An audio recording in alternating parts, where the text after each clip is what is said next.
Good afternoon, everybody.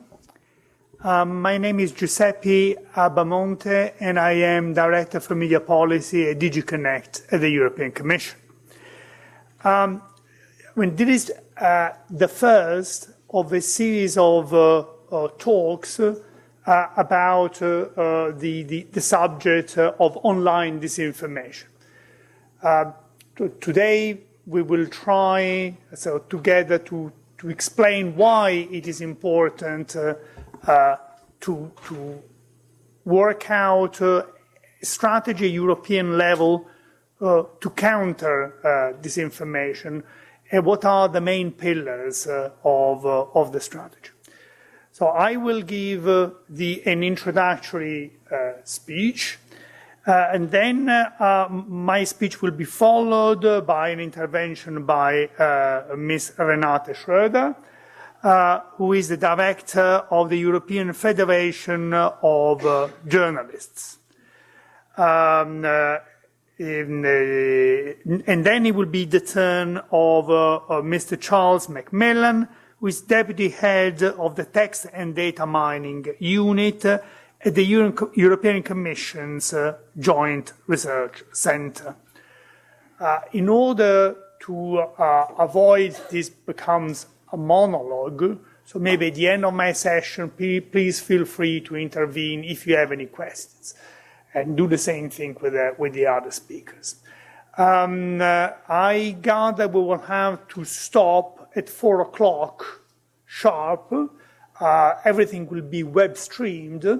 And finally, so I would like to point out that it is part of an initiative which is called DG Connect University, which is it's a sort of it's lectures and interactions with various speakers on topics which fall within the DG Connect agenda, such as disinformation. So let me start by. How do I switch? There is no.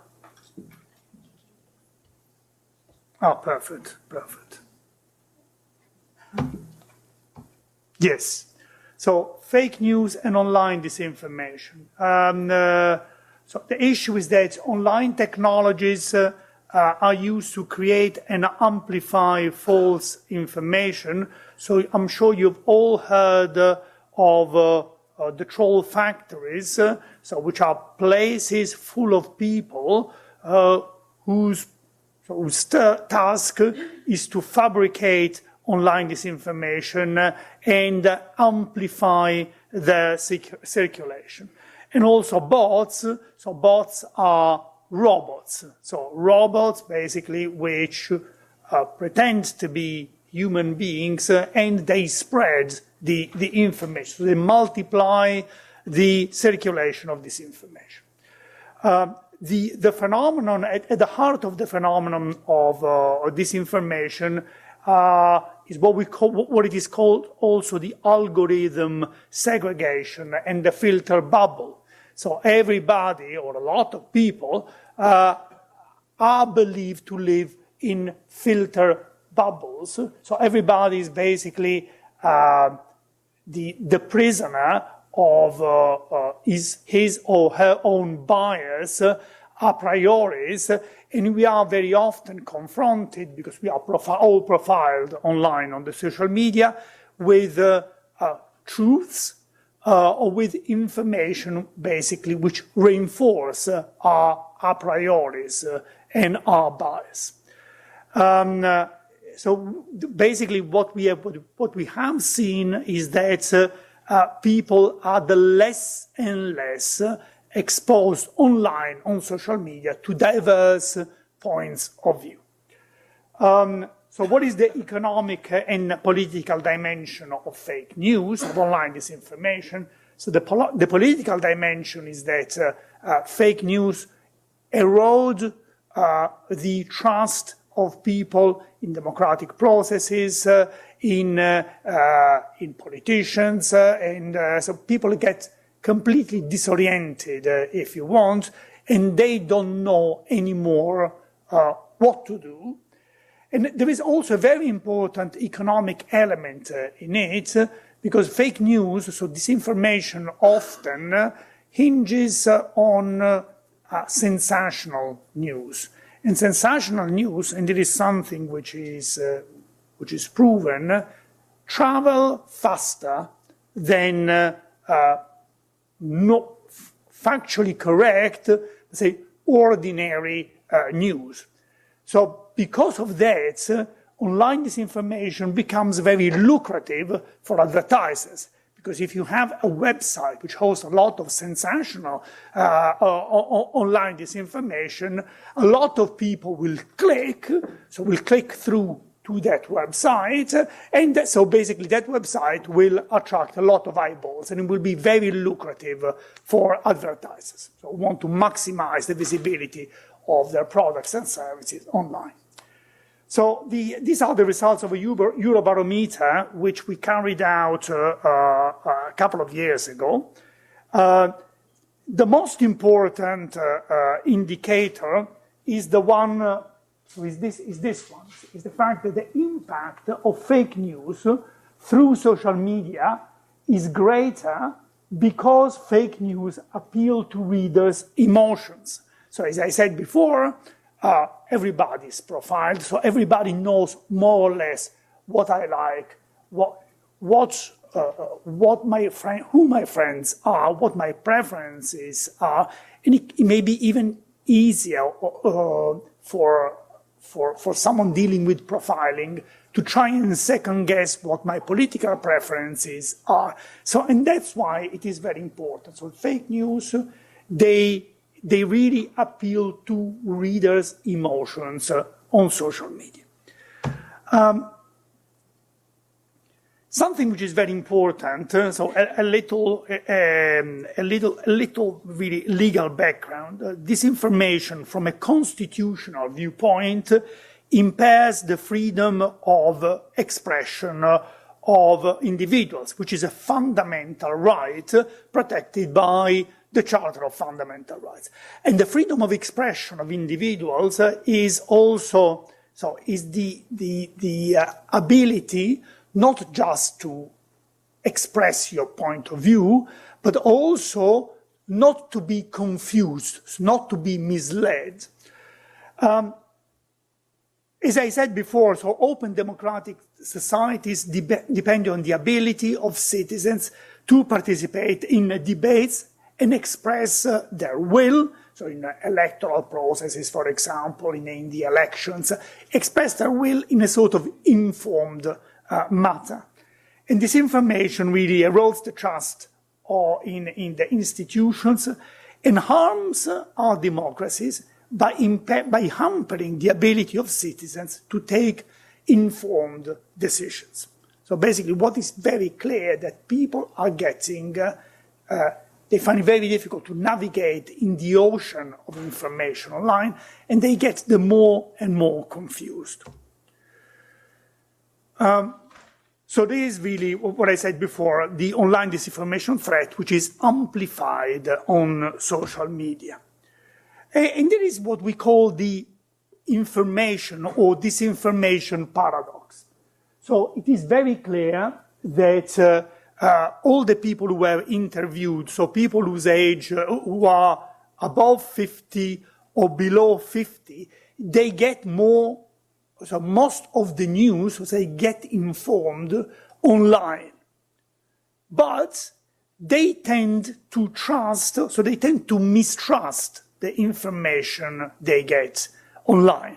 So people, if you look at this one, so the channels that people trust the most are radio, TV, printed newspapers, and then as it gets to online newspapers, their trust in the veracity of the information gets lower, so decreases.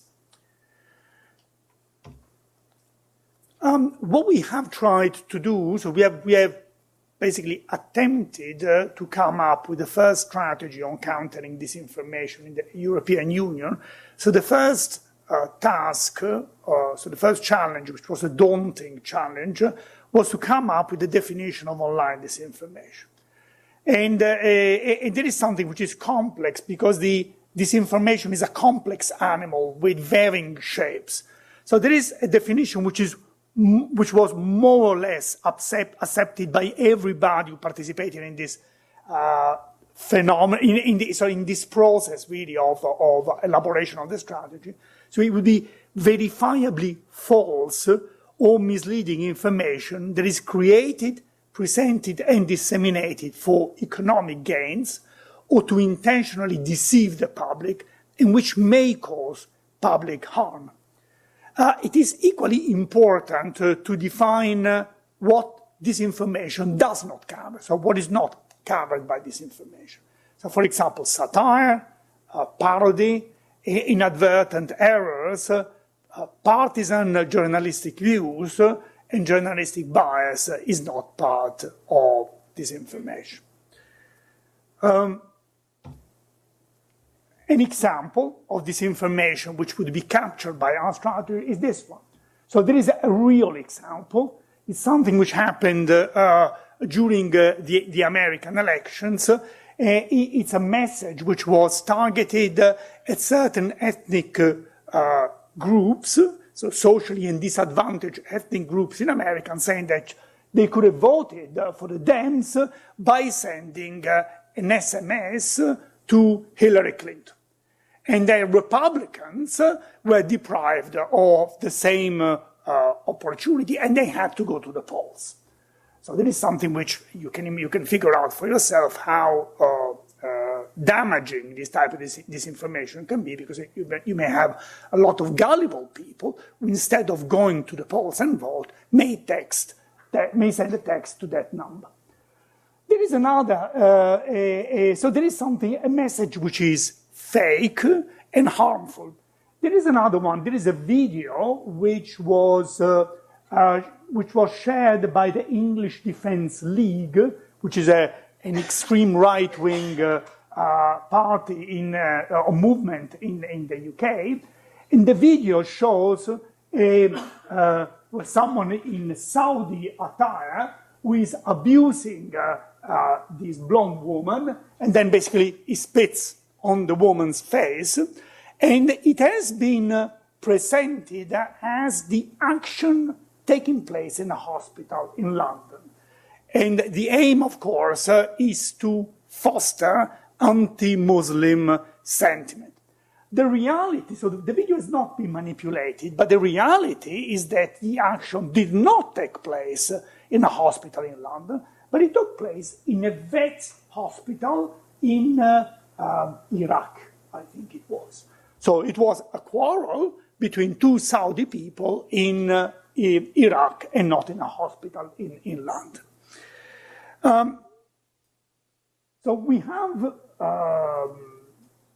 there was this communication which was, well, now the communication is more than a year old, which tries to define the phenomenon of disinformation, it's come up with a definition, and also sets out a strategy on countering disinformation. So the first thing is a code of practice on disinformation, which was, so it's a self-regulatory initiative, which was prepared by the main platforms, so Facebook, Twitter, Google, Mozilla, and now Microsoft has joined, and the associations of advertisers, in which contains a number of commitments to try and do a number of things to counter disinformation. The second pillar of the strategy is strengthening fact-checking and monitoring capacity of disinformation. I will say a few words in a second. The third is media literacy, because you can do a lot of very good things, but if people don't want to verify, if people don't want to behave responsibly, so if people just want to have their a priorities be strengthened, there is nothing you can do. And then you have a technological element of it. So, for example, to verify if a video has been manipulated or not. And then you have something which applies to the electoral process. So it's about the resilience of the election processes. So the code of practice was signed last year, so 1 year ago, and it contains 15 commitments. Well,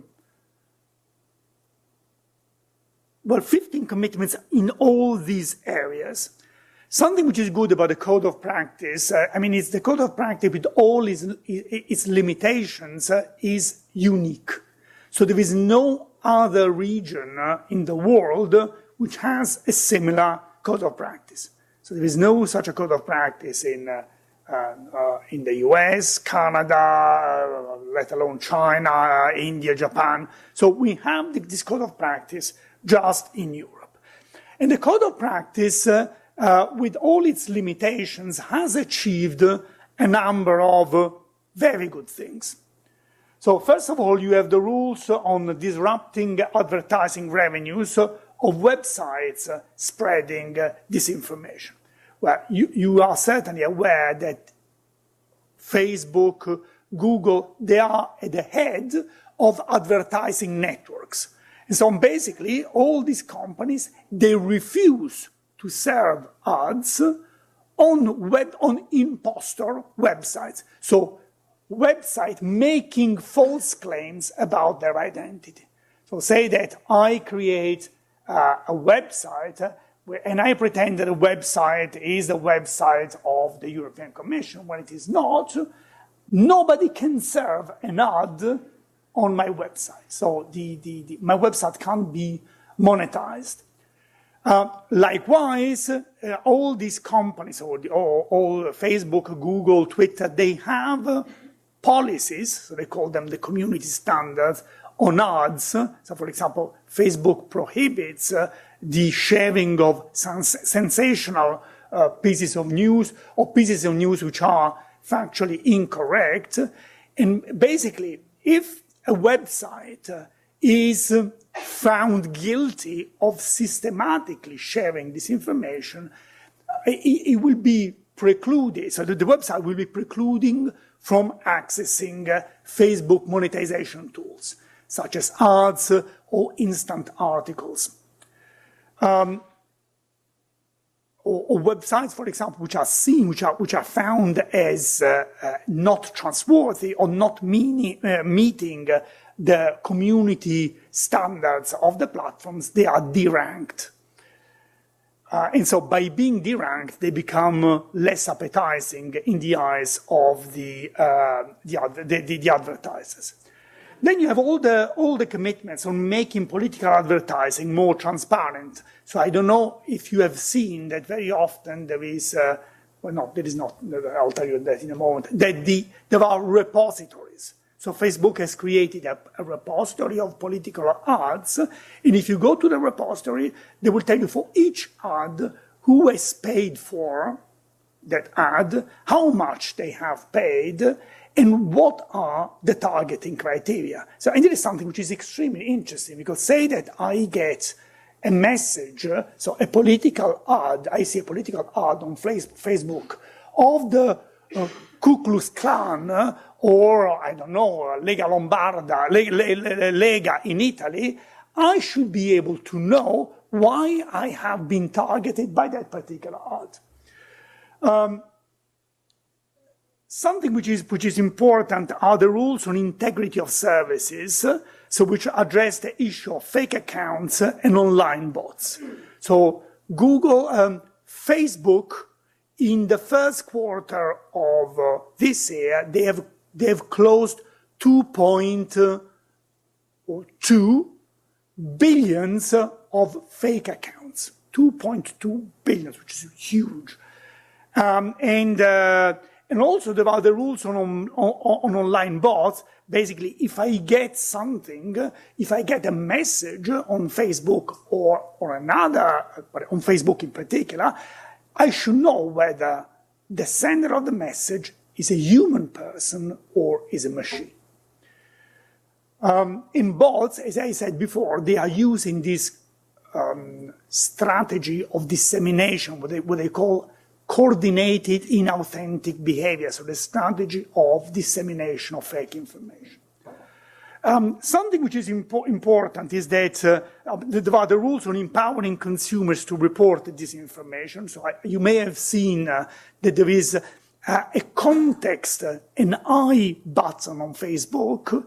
You can, by clicking on that, you will get a lot of information on the type of piece of news that you're reading. If you've not seen it, have a look. It's something which is very prominent. I came across it a number of times.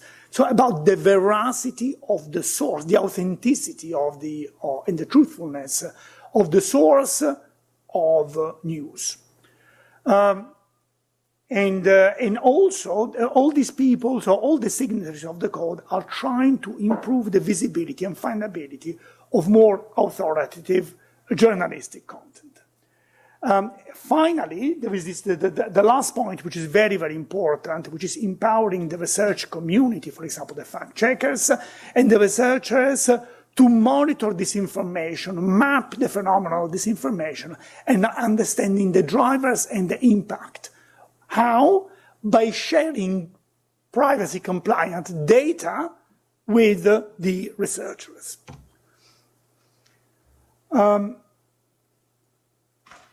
Okay, basically we are getting monthly reports from the platforms on the implementation of the commitments. Some commitments are better implemented than others. So, for example, the commitments on transparency of political advertising, integrity of services have been better implemented, more effectively implemented than the commitment on empowerment of users and the commitment on the sharing of information with the research community. Okay, these are other actions that we have undertaken, such as, for example, we have created a platform. So we are creating now a platform which will be a digital service infrastructure, which will enable all the research communities to get data, to get access to some fact-checking verification tools, and to study the phenomenon of disinformation around the globe and in Europe. That is really interesting, and then I will, in 2 more minutes, and I will stop. So this is about strengthening fact-checking and monitoring capacity. So the profession of fact-checkers is a new profession. So basically the fact-checkers, they check whether a fact is true or not. So we try to support the activity of the fact-checkers at arm's length. So, for example, we have provided a sort of secure platform where these people can share information amongst ourselves. But another thing which is very important, so it's not just important to check whether a fact is truthful or not, it is equally important to check and verify whether the source is truthful or not. And you have some association of journalists, such as NewsGuard, which is an American association, which have developed a traffic light system which aims at verifying how trustworthy a source is. And so basically, if a source complies with some basic journalistic standards, like the BBC, for example, the web page of the BBC, they will get a green light. If they comply with some standards but not others, they will get a yellow. If they don't comply with any journalistic standards, for example, they don't verify the facts systematically and the like, they will get a red light. And this is something which is very useful because it's a plug-in which you can install in your browser and which can help you navigating the information online.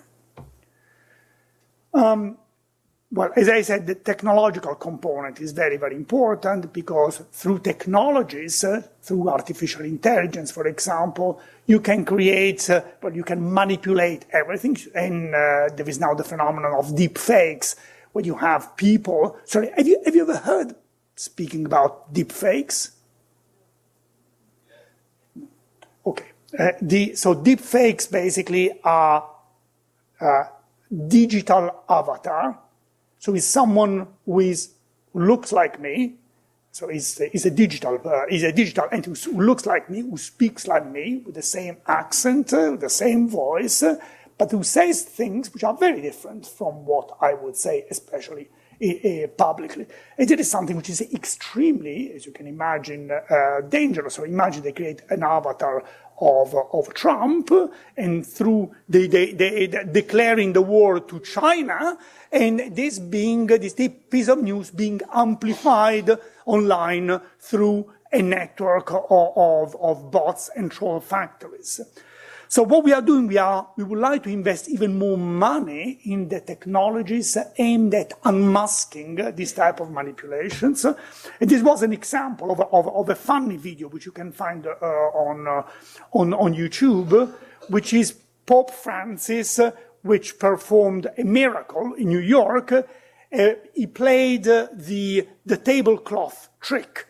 So he pulled the trick, but the candelabras, which are there, they remained on the altar. And then you see all the bishops clapping their hands. This was not a real miracle. It was a miracle, a technological miracle. And then basically we were able to unmask it. It is thanks to, by the way, a project that we have, which is called INVID, which aims at unmasking manipulations of videos, and that we are funding. So the final thing is media literacy. So as I said before, if the individuals don't play ball, so if I want to be gullible, there is nothing that people can do. So if I don't want to believe, I don't want to verify. So media literacy is very, very important. Media literacy has to start as soon as possible. We would like it to get it included in the school curricula at a very early age of education. And we are doing a lot of things. Just to tell you what we would like to do is that we would like to promote the inclusion of media literacy within the educational programs in cooperation with the OECD, and to consider media literacy as one of the indicators to be taken into account to determine whether, so in ranking the schools. So basically a school having a good media literacy program would get more points than another one. So I can speak about online disinformation until the day after tomorrow. I will stop here, but please ask me questions, if you have any.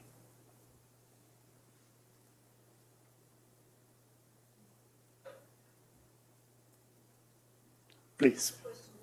You mentioned that we have this code of practice in Europe. It means in Europe as a continent or European Union? It's the European Union.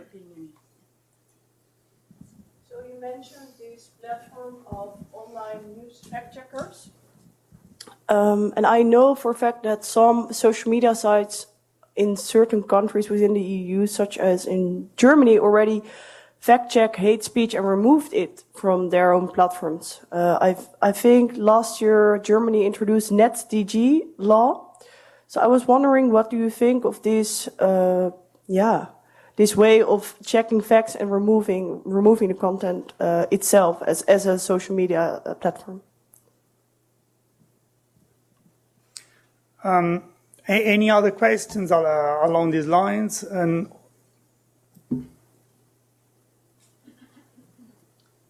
Thank you very much, first of all, for the excellent presentation.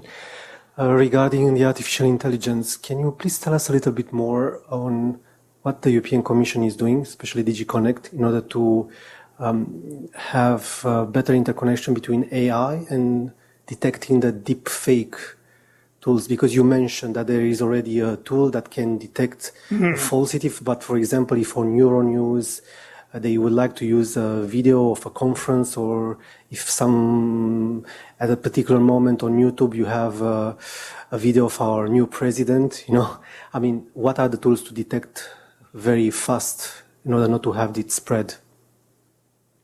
Okay, a lot of questions, but then maybe the question on hate speech. So, NetzDG is this German law which is primarily about hate speech and what they call also the Germans illegal disinformation.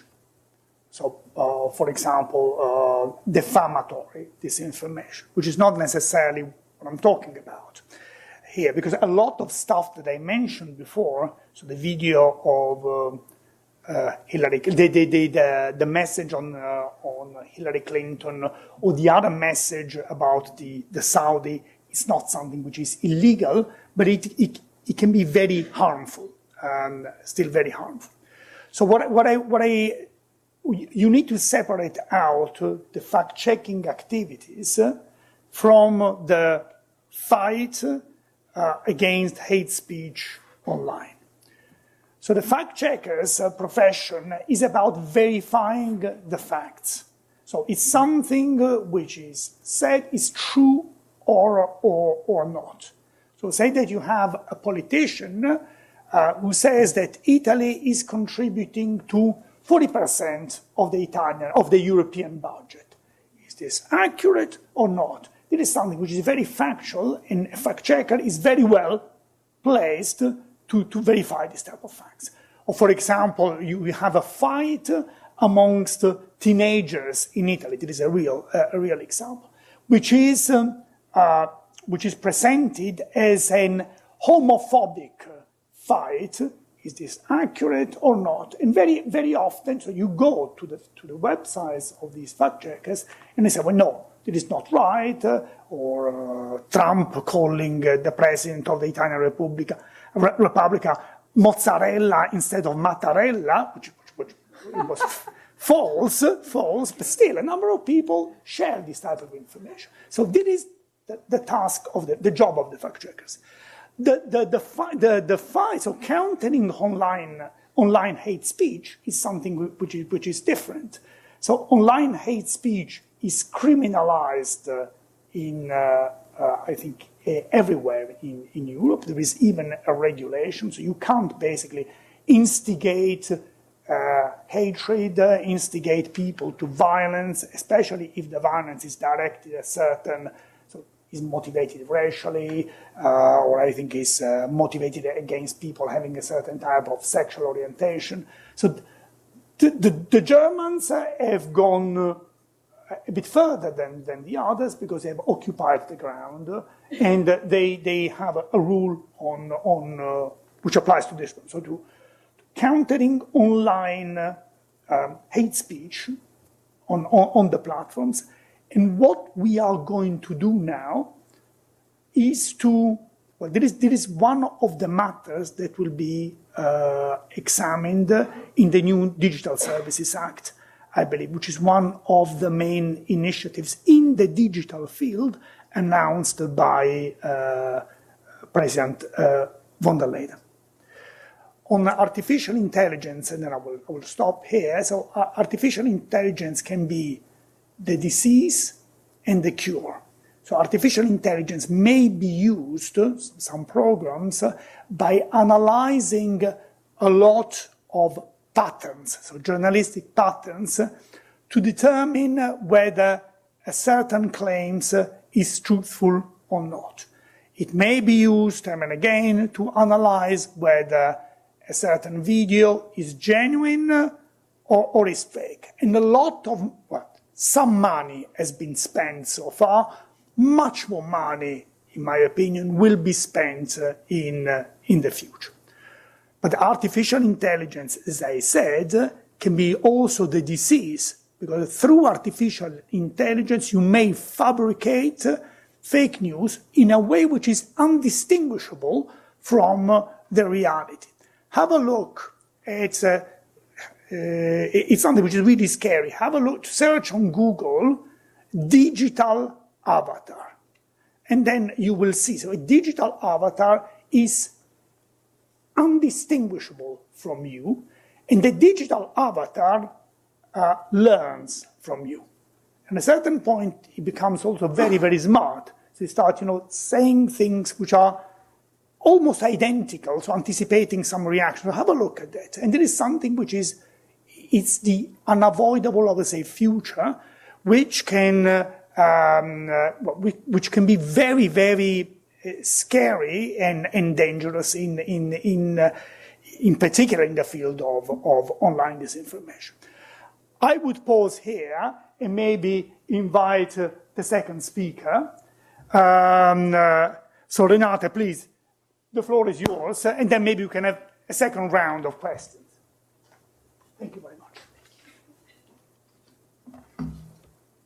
Thank you very much. Thank you, Giuseppe, for this very good introduction. It also shows us how complicated it all is, because there are so many blurring lines, which made it not so easy for me to make this presentation, but I'll try to give you some additional points from perspective of journalists.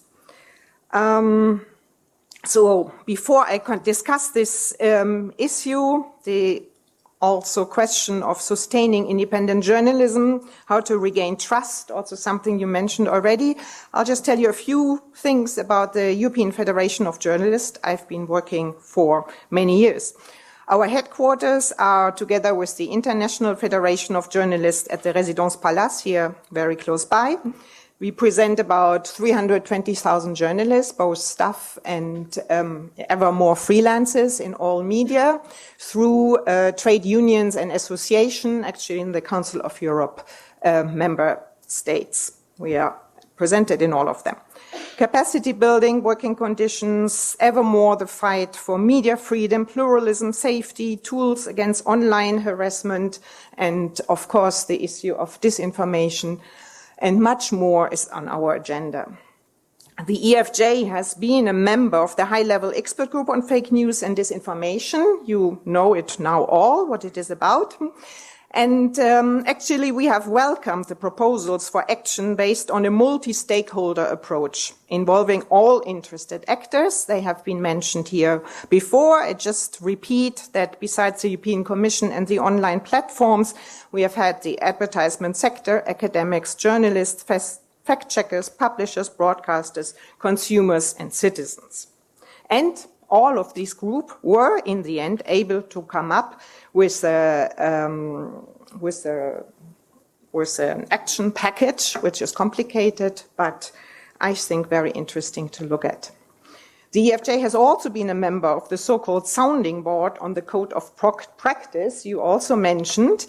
Here, so far, we are less happy with the results. This is probably not surprising. We think there lack a lot of measurable objectives or key performance indicators. They are not real sanctions. It's all a bit too soft in our view. There is a lack of transparency. Of course, also very much transparency linked to the economic questions are behind. We all know that disinformation can, on the one hand, produce clicks more than boring information.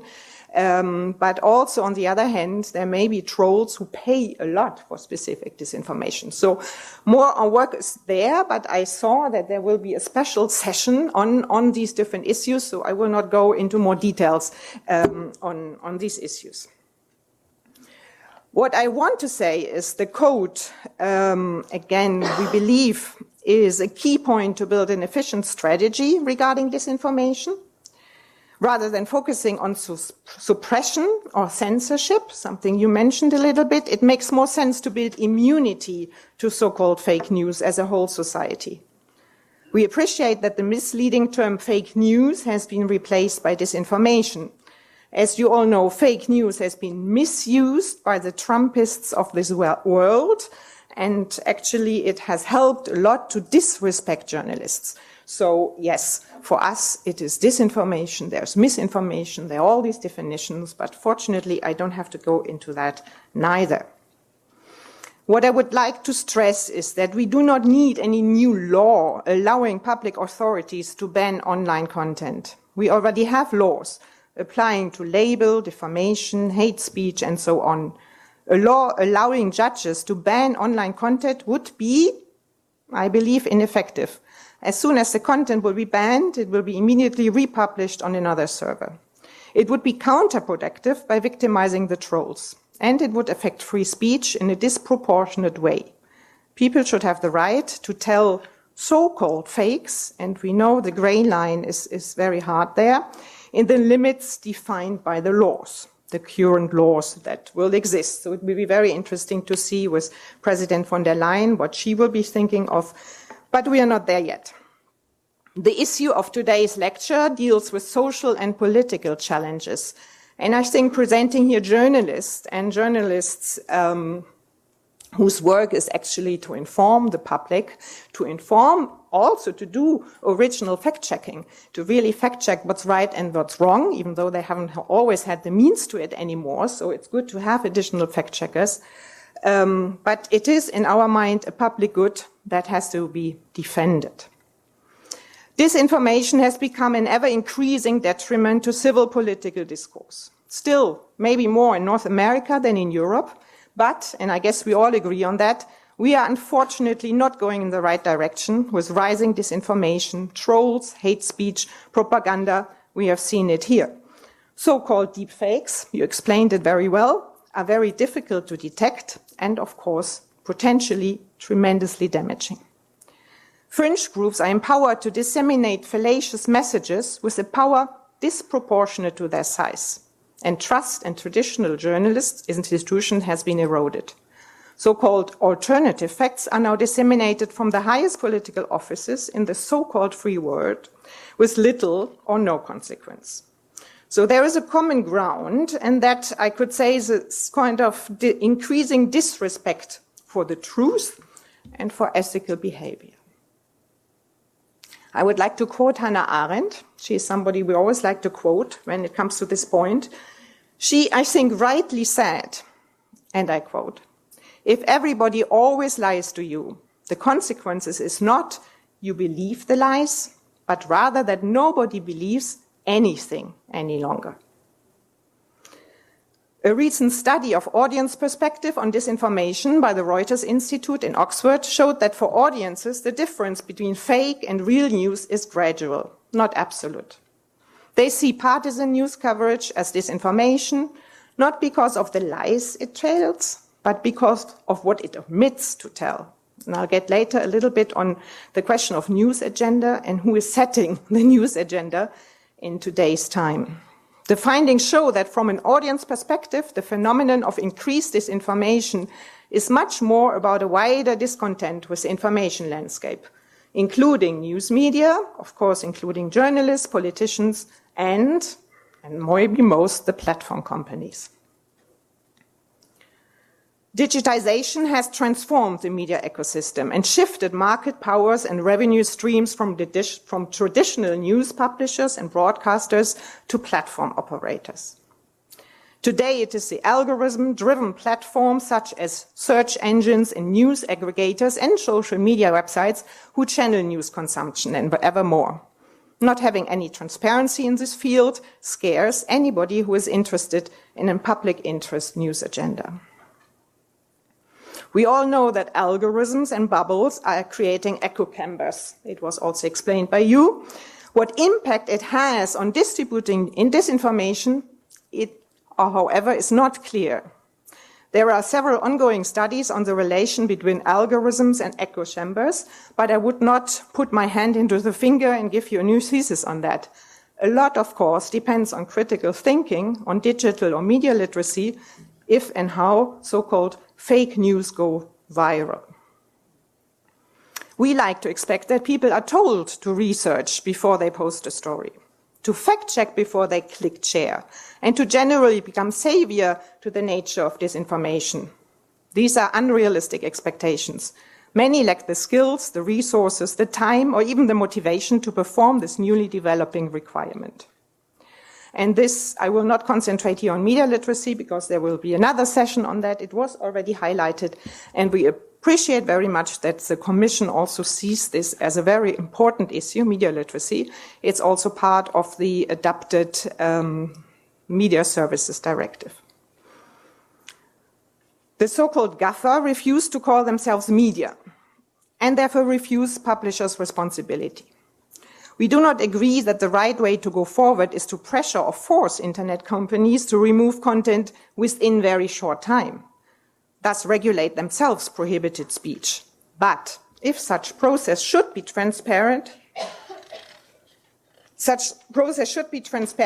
and open to different stakeholders. Otherwise, it would put private companies rather than the courts to decide the legality of a content. Rasmus Nielsen, from the Oxford University and Reuters, directing the Reuters Institute, he says, not enough is known about the inner working of social media to come up with effective regulation. Part of the European Action Plan is to promote, and I quote, diversity of information through support of high-quality journalism and to foster credibility of information. And I will talk a little bit now on this section, which at least for us is a bit easier. For the EFJ, media pluralism and independent, you name it, ethical or quality journalism is the best antidote to disinformation. Maybe it's one antidote to disinformation. I don't want to say it's the best, but it's highly important. I will now, in the remaining time, explore on this issue, starting with a quote of former editor-in-chief of Britain's The Guardian, probably most of you know, Alan Rusbridger, who said on the 28th of September in an article called "Good Democracy Relies on Good Information," any vote on Britain's future relies on the press presenting people with plain facts.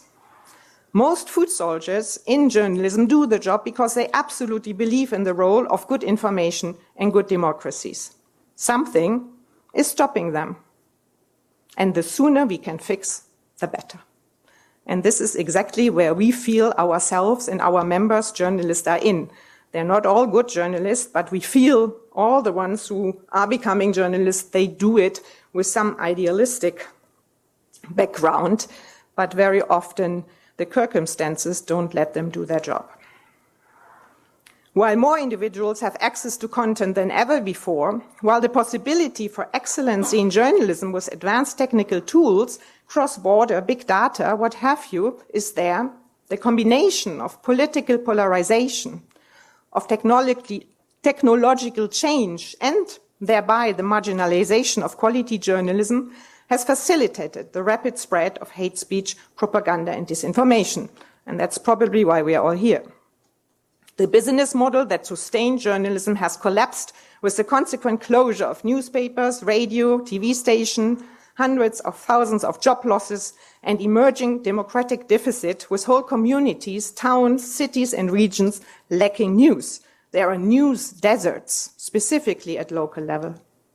Throughout Europe, the advertising market goes maybe at 70 or 80% to the buffer, to the big internet platforms. So there's no real market solution for journalism. The very interesting study on fake news and disinformation by the European Commission's Research Center, you may talk about it now, it says most of the potential quality problems in online news markets seem to be associated with distribution and advertising mechanisms, not with a lack of quality news producers. This was confirmed by a workshop on identifying financing priorities for sustainable models I attended last week in the European Parliament, where a lot of people, specifically from Central Europe, talked about the problems when it comes to working on grants, to working in small little digital startups. I presented there a recent study we did, Digital Journalism and New Business Models. We did it also with the help of an EU project on employment. And actually the outcome is very interesting. It underpins the trends in new business models for digital newsrooms, so-called entrepreneurial journalists who take care of both fundraising and the newsroom, and still, though often under enormous efforts, achieve trusted journalism with often the highest editorial standards. We have some examples like Mediapart in France or The Guardian, but this is a brand, who show that it's possible. We have very, very different models, be it slow journalism, constructive journalism, investigative journalists, grants, innovative journalism, storytelling, with all kinds of different ways of financing, be it by subscriptions, by donations, by foundations, by crowdfunding, you have it. And there is a lot of different examples out there, but I think they all have in common that they lack sustainable and long-term funds. Given the speed of disinformation in today's social media, good journalism, which is distilled, parsed, and analyzed and presented in context and understandable form, is ever more important and can only survive when it is better than its loud critics. Work intensification, multitasking, working on all platforms, including own branding, made it ever more difficult to just be a journalist or even ever to wish to fulfill the watchdog role.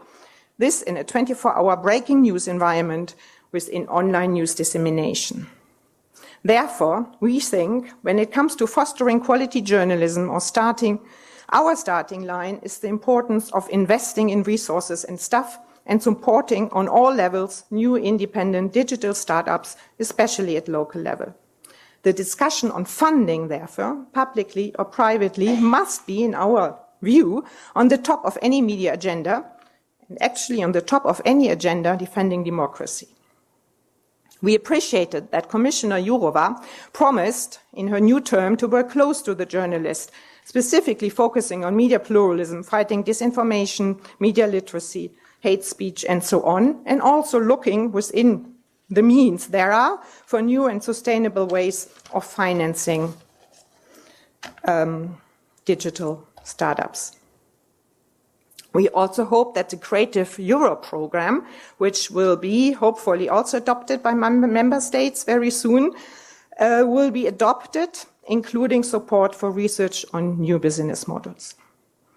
In an ever-growing number of countries, journalists face physical and verbal attacks, including from presidents, prime ministers, and powerful individuals, while the unwarranted use of anti-terror legislation and criminal defamation laws threaten the very ability to report news and information to the public. Therefore, government should do more to support, sustain, and develop public interest journalism, without compromising, of course, editorial independence. A recently adopted declaration on the financial sustainability of quality journalism in the digital age by the Council of Europe says that journalism committed to principles of ethics, seeking to provide accurate and reliable information, should be acknowledged as public good, and member states are urged in finding solutions for financial support. We fully support this recommendation, which gives detailed tips on training, on supporting hyperlocal startups, etc. It doesn't mean just payouts by the state. There needs to be a mix of funding from a variety of stakeholders. The state can start the process by putting in place resources, structures, and policies. For example, national foundations can be created, which the state contributes, but also society at large through the private sector or public subscriptions. Just before I finish, a few words on trust. You already mentioned that. If 2017 was the year the world finally woke up to the threat of disinformation and the way internet technologies are secretly and subtly used to undermine democracy, in 2009, many people, even some politicians and stakeholders, are realizing the importance of trustworthy news, of ethical and quality journalism, together with the urgent need to better communicate with increasingly diverse audiences in increasingly diverse and polarized societies. The Reuters digital news report from 2018 stated that changes in the air, with many media companies shifting models towards higher quality content and more emphasis on reader payment. At the same time, the Reuters data shows, of course, that consumer trust in news remains worryingly low, which is still often linked to high levels of media polarization and the perception of undue political influence. I think you already mentioned other reports. I would also say the Trust in Media 2019 EBU report still says that radio is still top. It's very interesting when it comes to trust, because radio is maybe the oldest means. It is also interesting, but not a surprise, that the trust is very different from country to country. The norther you go, with more transparent countries, the more trust there is in media. On the lowest line is Hungary with 28% and Greece with 27%. I would also like to mention that the mainstream's media own role in misinforming the public, be it intentional or unintentional, for example, the Brexit coverage in British media, or out of partisan or ideological or propaganda reasons. We know now what's happening in Catalonia. We have had the Ukraine-Russia crisis, or purely for sensational commercial incentives, click philosophy and advertisement reasons cannot be neglected. So many publishers' business models have relied on copying social media business model based on the so-called attention economy, and we hope that that would be changed. So to regain trust, to fight the populists, the Trumpists, Putins, Orbans, and all the disinformation that is out there, we need, and I just give 3 points which are already part of the action point, but are a bit more nuanced. News media should differentiate more between opinion and fact, because it's already so complicated when it comes to disinformation and what is false facts or fake news. Media should be more representative. I mentioned it a little bit. We find it very important that the newsrooms should be more diverse and reflect societies. There should be also more gender equalities. There have been some studies, also in your studies I saw that, how important it is to diversity in the newsroom to have more trust. Media and journalists should invest in audience engagement. That's also very important, and a lot of good work is already being done there. Journalists should be trained on verification tools. I think the EU project Reveal, they do a lot on this work. There's collaborative verification tools, and what you mentioned on deep facts. You need technology to find out what's right and that's wrong. But there's also the issue of self-regulation. If we want to have trust, we need self-regulation among journalists. We have it in many countries. We have press councils. Press councils are starting working in the digital realm, but more work has to be done there. And we are quite happy that DG Connect helped us to have a project the EFJ is coordinating together with press councils in Europe and universities to improve self-regulation. This is also a means to prevent regulation. And last not but least, the EU Action Plan is based on political will. It's built upon community initiatives with the support of states and cooperation of key partners like NATO and the Group of Seven. From our point of view, the action plan is not perfect, but it could work. The plan includes a series of concrete actions that are consistent with a pluralistic approach. It focuses on the involvement of various relevant actors and on cooperation, education, self-regulation versus regulation. I believe, despite its obvious limitations, you also mentioned, the plan could be successful if member states, online players, and all the other actors are really committed in that. I thank you for having had the opportunity to discuss this issue here with you. Thank you.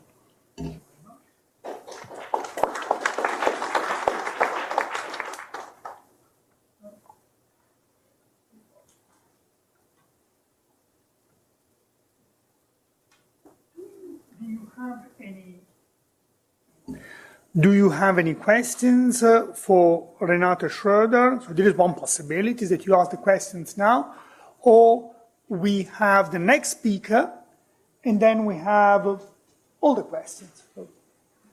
What do you prefer? What do you prefer? Huh?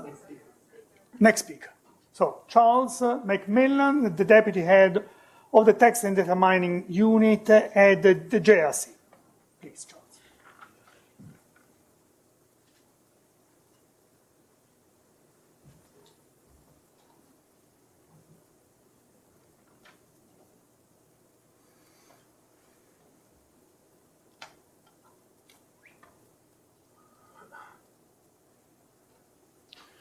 So good afternoon, everyone. I'm from the European Commission's Joint Research Centre, and our mission is to provide an evidence base for policy making. So disinformation is right at the heart of what we're looking at. How do you communicate factual information without boring people? How do you get an emotional tie-in so that they actually listen to what you're going to say and so that they follow up? We look at many different aspects. I'll run through a few of them. And much of what I've got to say is complementing what's already been said. So first, what are we talking about? The definition that comes in the communication, I think, is a very good one.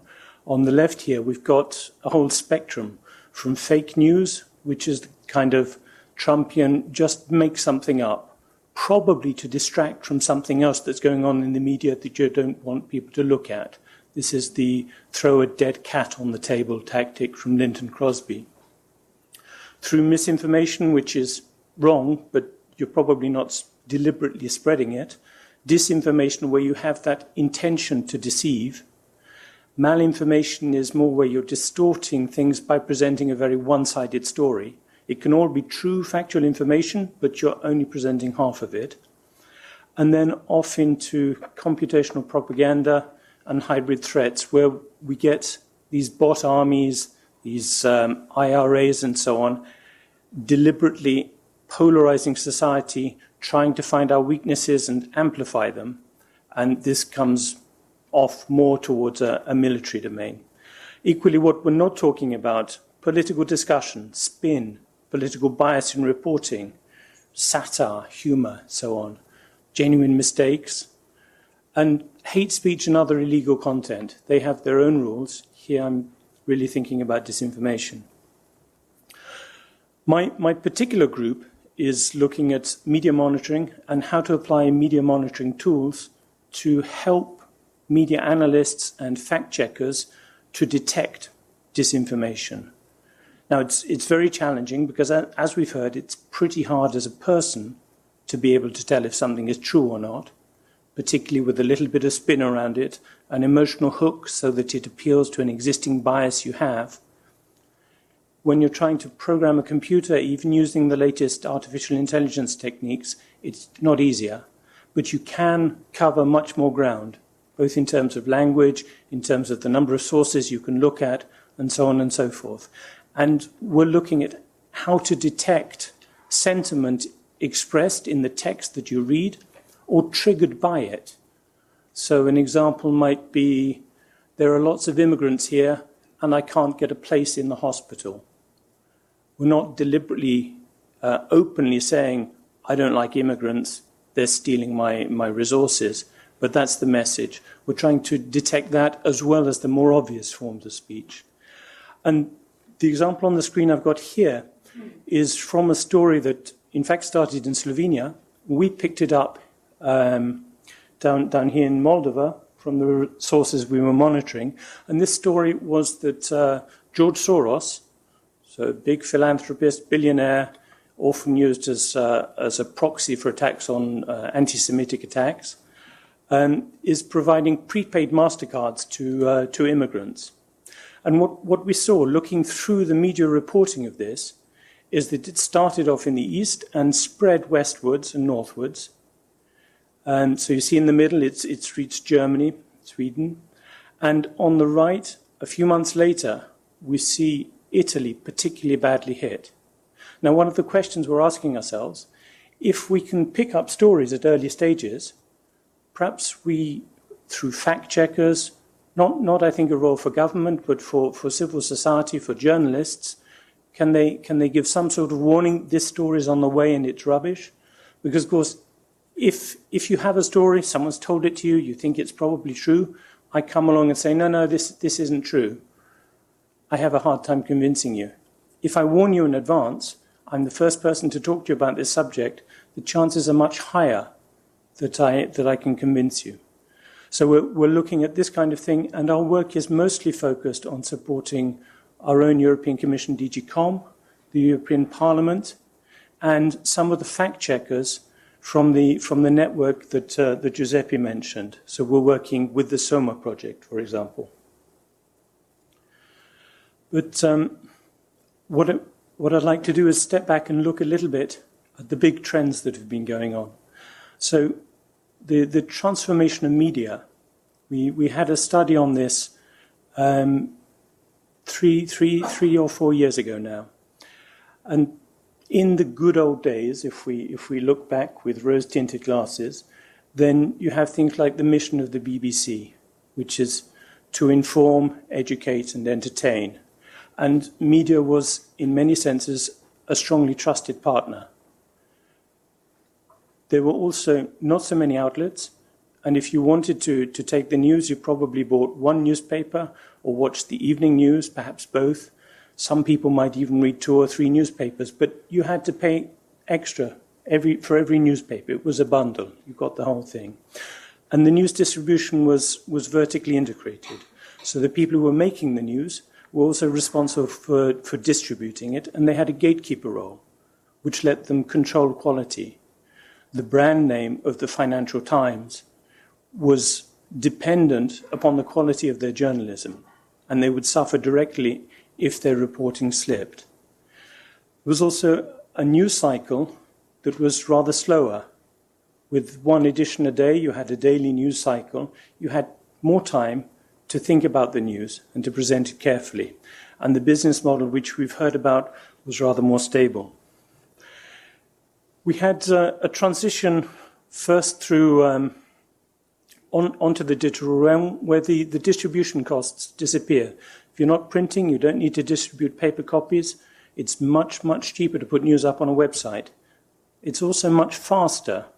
And that means you get into the situation where your daily news cycle collapses into updates as fast as you can do. You've all seen the columns in many papers where it's just called live, and they rather blog, having continuous updates.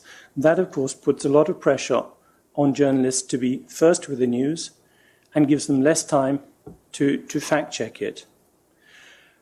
With the move to digital, with the massive drop in the barrier to entry from the days when having the freedom of the press applied really if you owned the press, to now where you can put up a website at a minimal cost, you have a long tail effect allowing many, many actors into the market, also for fringe issues, for extremist views, for conspiracy theories that would not have had a look in before, but now, putting it up on the internet, you say the earth is flat, you'll find a whole society of people who agree with you.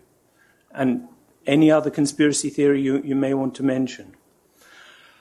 Another factor is copying. There was a study in France which found that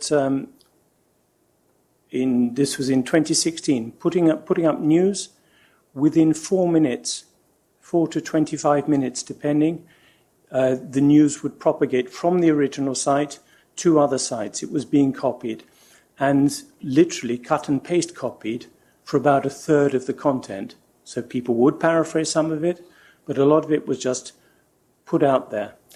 And if you're trying to produce quality journalism with carefully checked facts, that's expensive.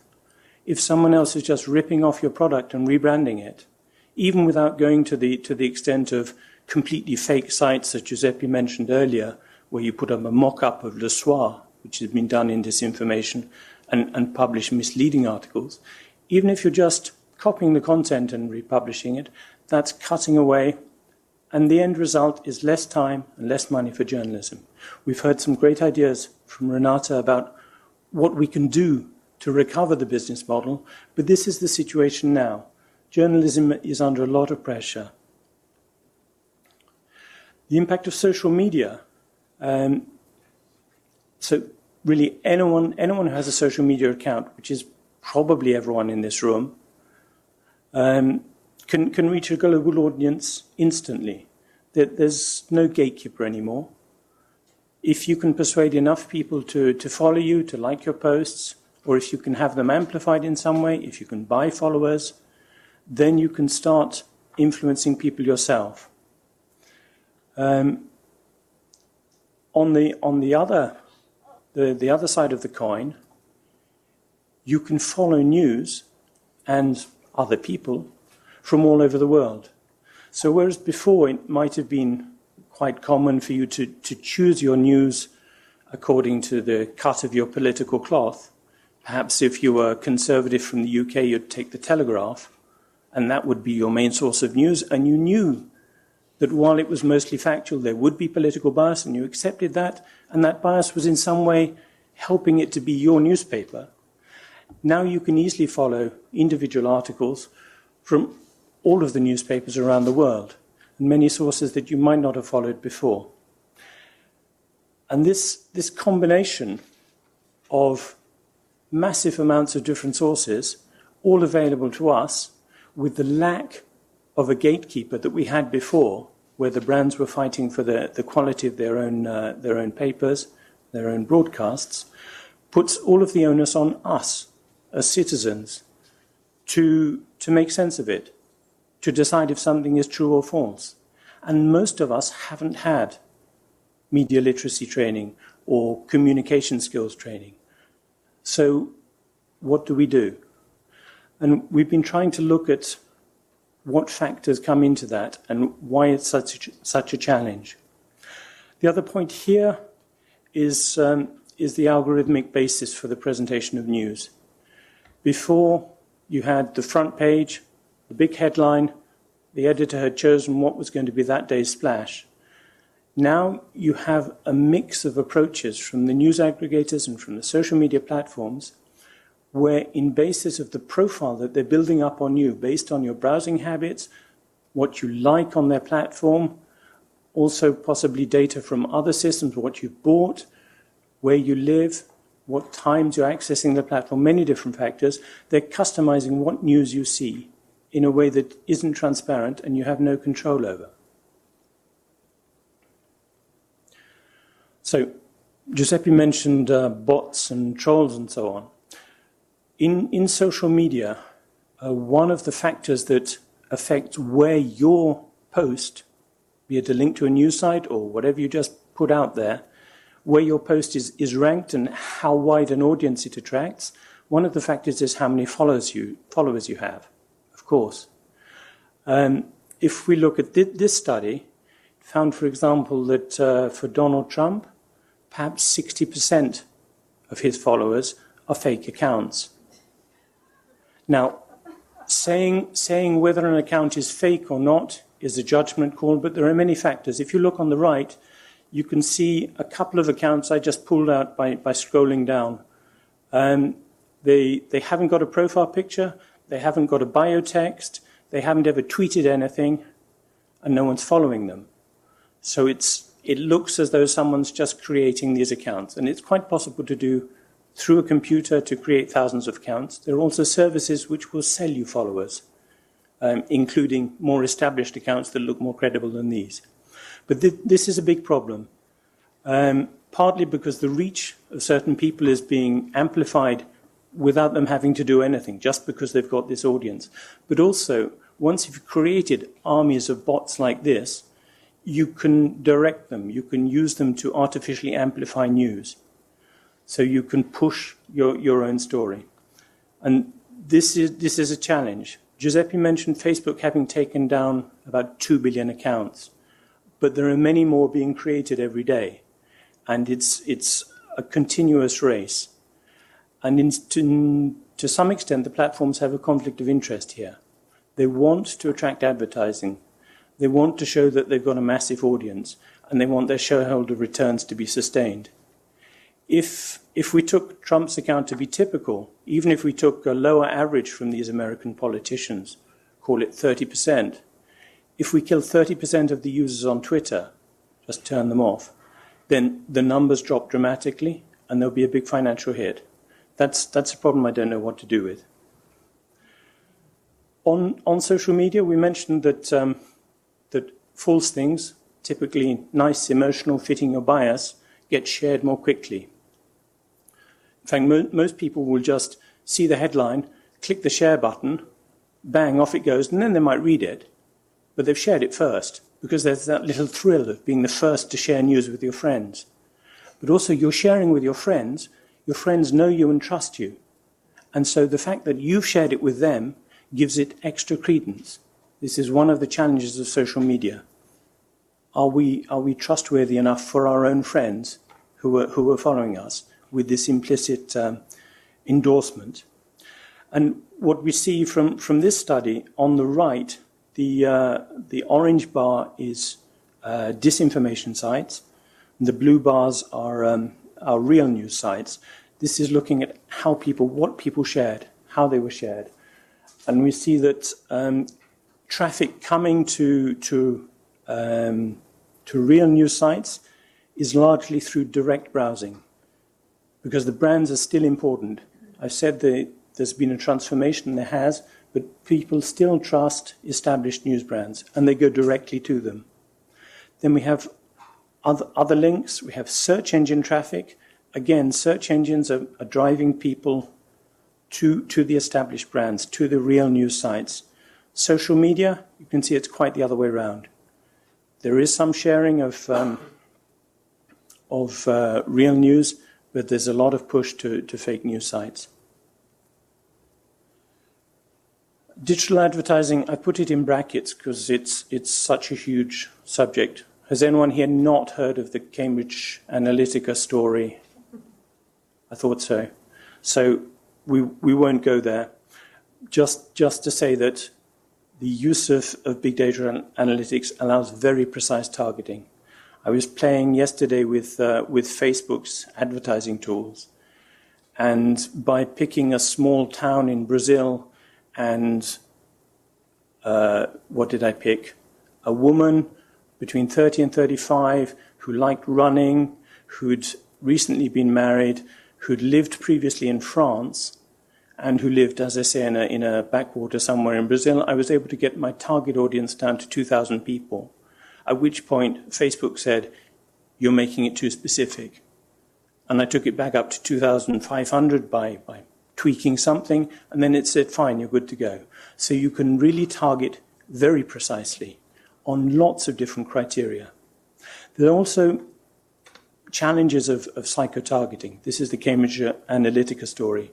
If you get people to fill in a questionnaire of some sort to tell you a little bit about themselves, you can work out all sorts of things. Are they an introvert? Are they an extrovert? So when you're advertising to them, do you show a calm beach scene or a noisy discotheque? Many other factors can become obvious. And if you can link that psychological information to their social media profile, then you may be able to do much more precise targeting. There's a lot of work to it. It's probably not used generally because you can already get down to very small samples and pick up really what you want.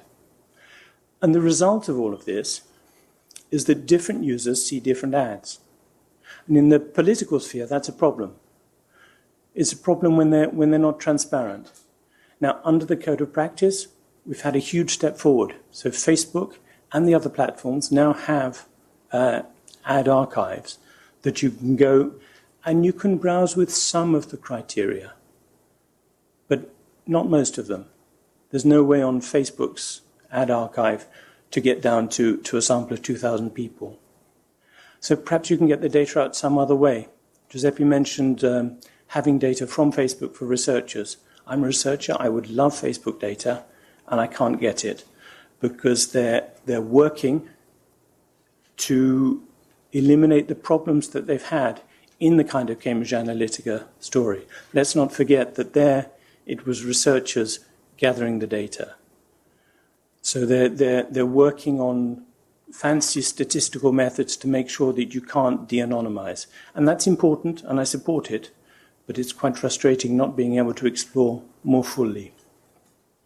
So we have key issues here of privacy and transparency. Trust has been mentioned. Giuseppe already presented the Eurobarometer figures, where traditional media is more trusted. But on the right, if we look at Gallup in the US, trust in mass media, from the late 70s, 72% of people pretty much trusted mass media. Look, by 2016, that had gone through the floor. There's a bit of a bounce back, but the trend still seems to be downwards.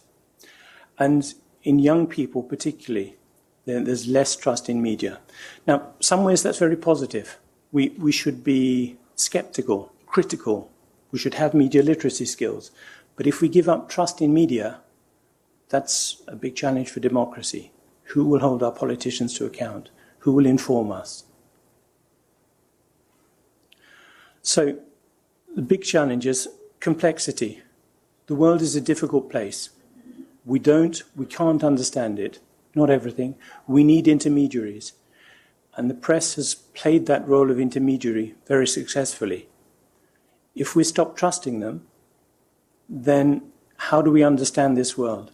And the risk, of course, is that we get simplistic answers pushed at us by populist leaders.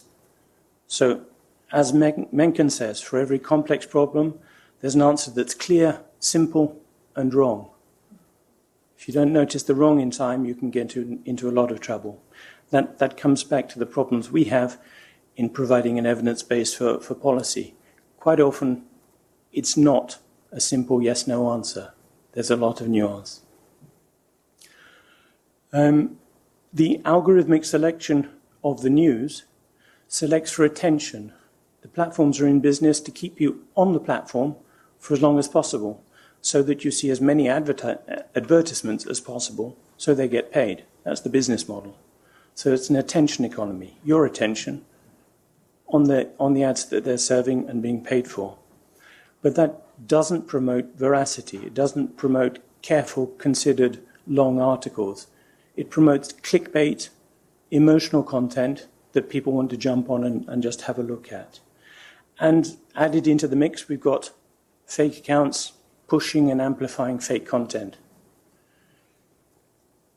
So we had a project which has produced a report quite recently and is going on defining a research agenda, which run by the JRC, but using about 60 external experts from many fields of social sciences. And I'd recommend this report. I wasn't involved in the production, but I think it's very good. And it looked at many different areas, had 8 state-of-the-art surveys done, and then went through a sequence of meetings to pull together the expertise in the different fields in what the challenges are and how to present factual information most effectively. Because it's all very well having a few facts and handing them off to a policymaker, or having a few facts and handing them off to a newspaper. But then what? If they're just ignored because they're boring, because you didn't sell them, because you didn't give a frame, you didn't give a context, they don't make any sense, then you've achieved nothing. And this report is trying to see how to get further. So, misperception. We all have our own perceptions of the way the world works. And sometimes they're just flat wrong.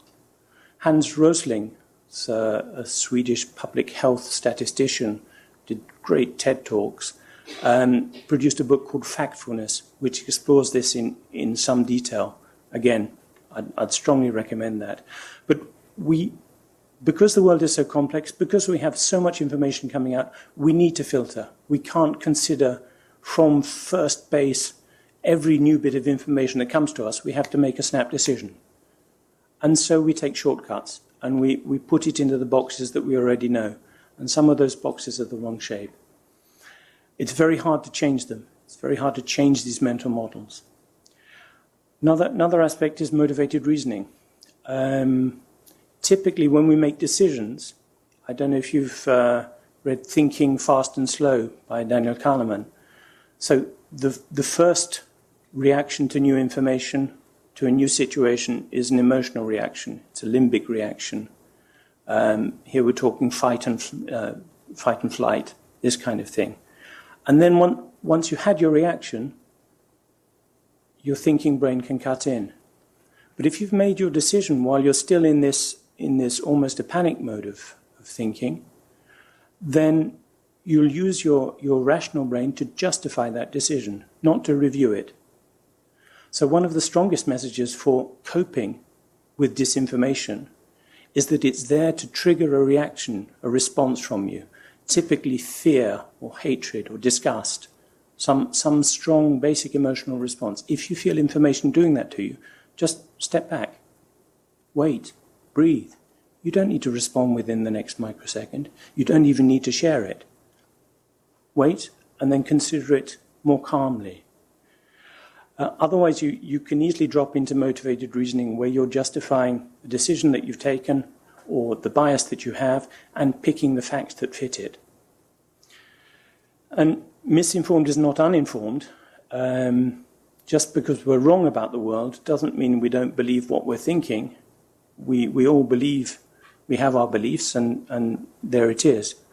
And it's quite hard to get people to challenge their own beliefs. especially if you just throw a few facts at them and say you're wrong. That's unlikely to win any friends. Just an example, here we looked at immigration. This is Eurobarometer. So what percentage of people in your country do you think are immigrants? And for the EU as a whole, we had an overestimation by the citizens of more than 2 times. So the deep blue bars are the Eurostat figures, the actual data. The light blue bars are what the citizens estimated. And you can see over here on the left here in Slovakia, we had nearly 14 times overestimation of the size of immigration in that country. Now, what do you do with that? If you just say, you're wrong, you're wrong, you're wrong, it's not 14 times higher, it's only this. You're not addressing the underlying concern. Why do people believe that? What are they scared of? Is it hospital places? Is there not enough investment in resources? But there will be some underlying challenge, and we have to dig deep enough to find that.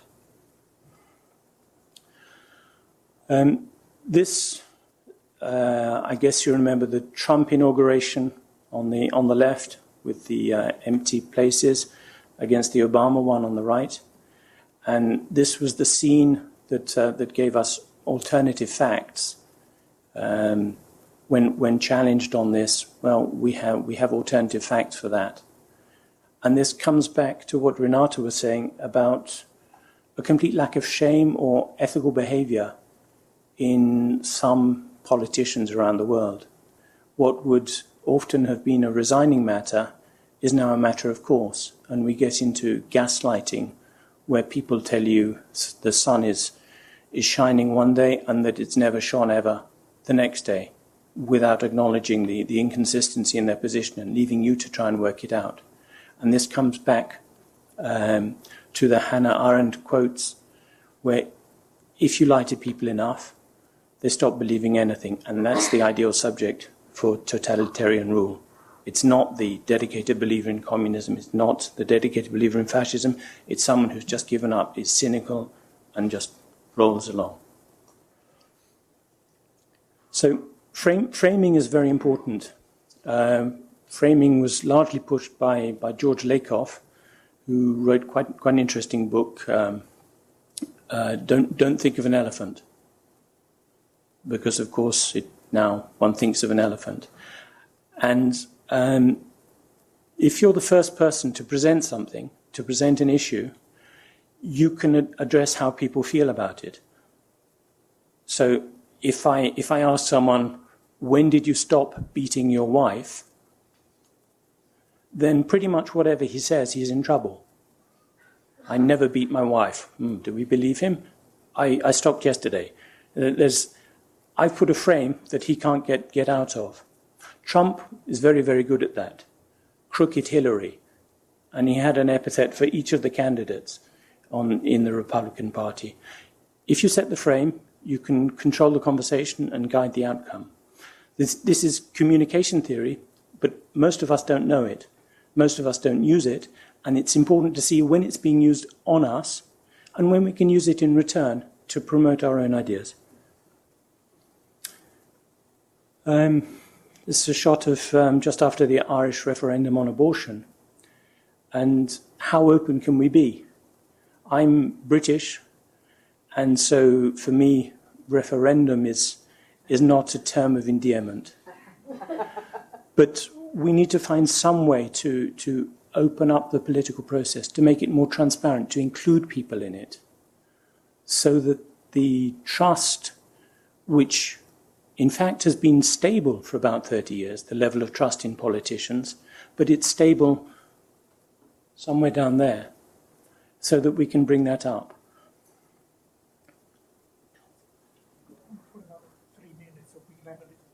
Absolutely.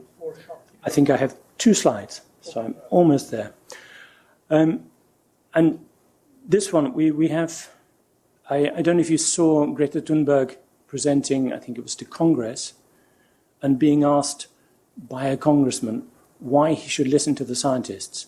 Because this was her message. It was a simple message. Listen to the science, not listen to me. I thought it was fantastic. And yet she was being challenged on it. And this principle that we should have an evidence base for our policy, that we should base things in fact and not just in random people's opinions or biases, is being challenged, and we need to defend it as strongly as we can. So the solutions, Giuseppe has covered them, Renate has covered them, and media literacy and teaching people critical thinking is, and statistical reasoning. If you look at the vaccine debate, you have on the one hand, all medicines have side effects.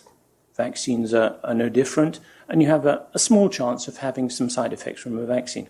On the other hand, you have diseases like measles, where it kills people. No, most of the time it doesn't, but a much, much higher proportion of cases of measles will have unpleasant or fatal consequences than of the vaccines.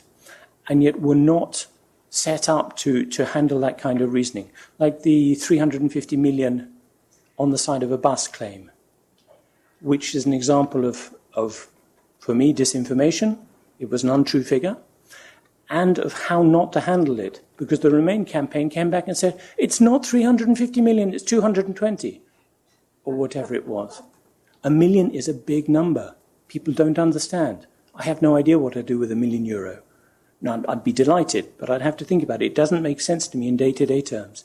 And so they were just reinforcing the message that loads of money is going to the EU. So, not to seek to change people's minds, but to understand the underlying problems, trying to set the agenda, framing values and putting things in context, and then coming back to the fact-checking, to debunking, to pre-bunking, from Steve Lewandowski in Bristol University, this idea that if we could have told the people in Italy that there was this bufala coming their way, then they might have been more resistant to it. It seems to work. These are the kind of solutions we have. And just a few challenges, and I'll round up there. Thank you very much.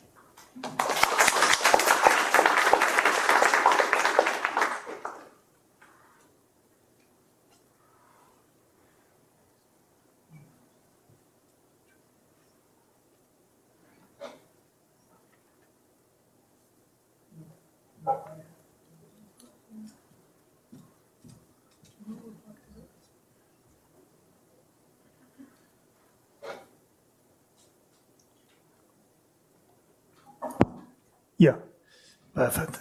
So, two excellent presentations. Thanks very much for making the time.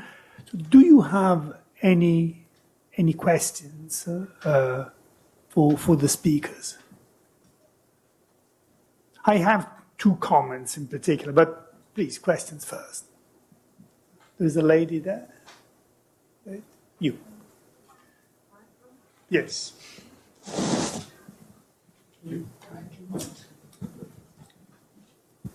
Hello.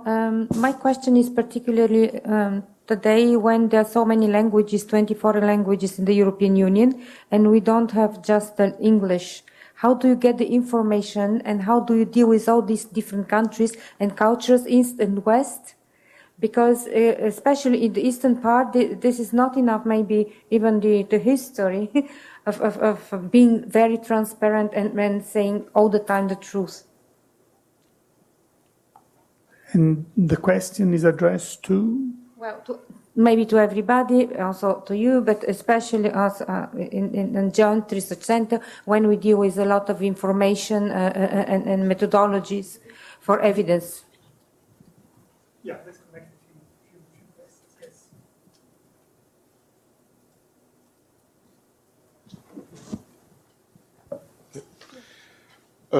A question for the GRC. Would like to ask if the EU is doing something with specific connection to the connection between disinformation and changes in voting behavior. This is something that was sometimes an underlying theme during your presentations, but was never said explicitly. full disclosure, me and my friends did some research on this, tried to use econometric instrument for seeing there was a connection in the Italian context, and we find no significant effect of this exposure to misinformation, at least when you take into account socio-cultural context. So maybe we're wrong. Yes, and I have a question for Renate. You were talking about investing in audience engagement. Can you tell us a bit more what you have in mind on that? Because I think as a political institutions like the European Commission, we are also being criticized. People don't trust us anymore. So what can we do in order to regain their trust and to reach all the citizens across Europe? So I have a question about the GAFAs mainly. I mean, it has to go with this, but of course it's broader than this. But how do you see that we can promote more European platforms in the future? Because I think that for instance, Facebook is of course completely dominated by the American way of thinking. Hate speech is not hate speech in the United States as it is in Europe, etc., etc. And the same thing goes, I think, with Twitter. I think that we are absorbed by using Twitter. I mean, Twitter is one of the worst ways of communicate, if you want to explain a little bit more. I mean, what do we do in the European Commission, by the way, also, to actually promote other means than to just tweet every time? Thank you.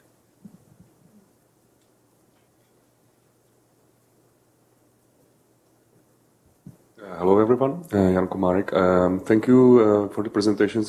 Charles, I find your presentation very interesting, especially since I remember you have some economic background. You focused also on the costs of original investigation versus the picked up news.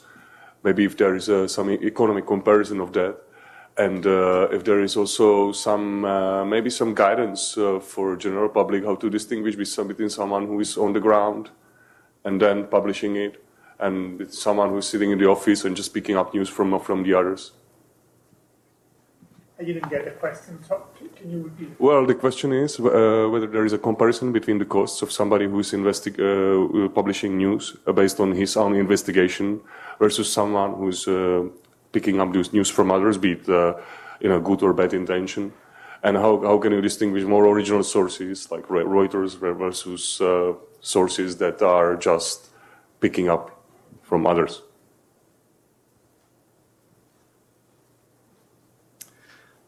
Good afternoon, Alessandro Carrotta from DG ECO, Civil Protection. I have a question. I mean, first of all, thank you very much for the very rich content over there. It's been very educational. When we move more into a scenario which is close to hybrid, is there anything that the Commission is doing or it's deployed or will deploy to understand whether this information is channeled through, let's say, a malicious entity? I'm the last one, I guess.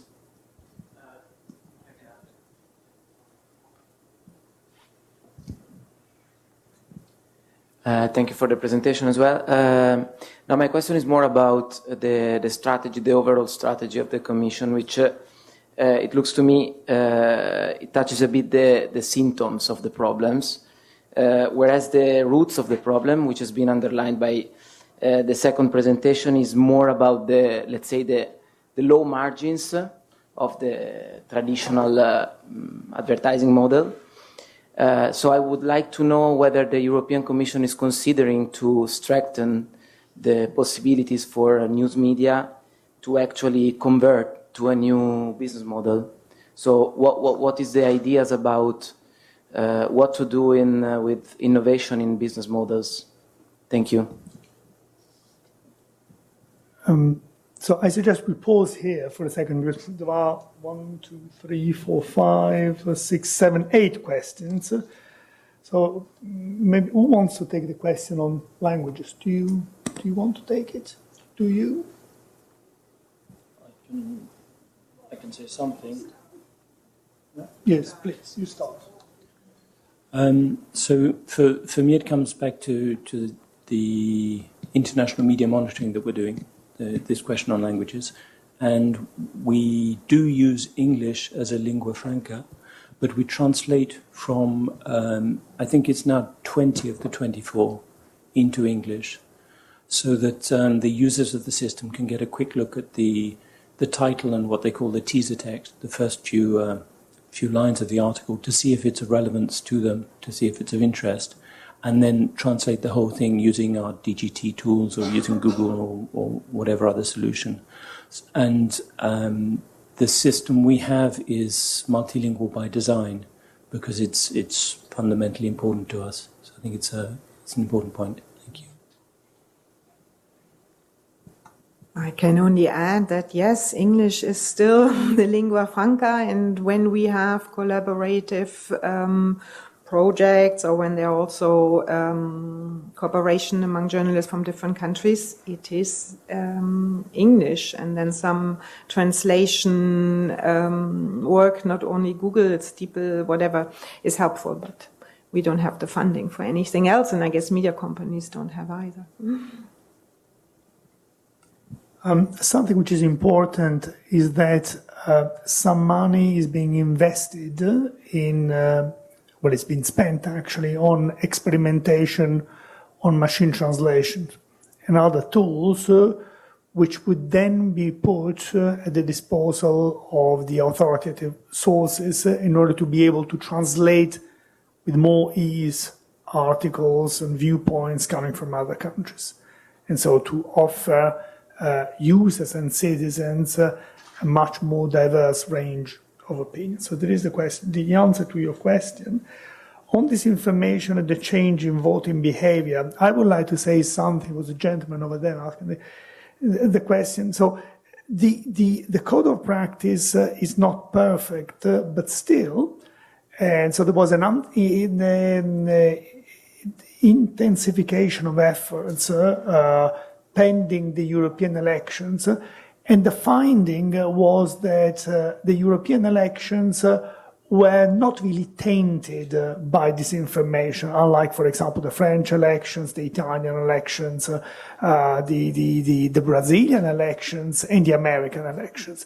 So there was a sort of post-mortem analysis which was carried out by an institute in Oxford, which found that only fewer than 4% of the news circulating during the electoral period on Twitter were junk news. So the rest was more or less okay. And to the best of our knowledge, the European elections were not really characterized as much as the others by disinformation. A change in voting behavior, well, to the best of my knowledge, not for the European elections. There was a question to you, Renate, on investment in audience engagement. What do you mean? Yes, first of all, I forgot one thing. I did not mention public service media as something I also wanted to mention, because where it still works, it's public service media. It's a very important media also when it comes to trust. We had a seminar with public service media in March, and we discussed audience engagement, and all sides thought this is really important to regain trust.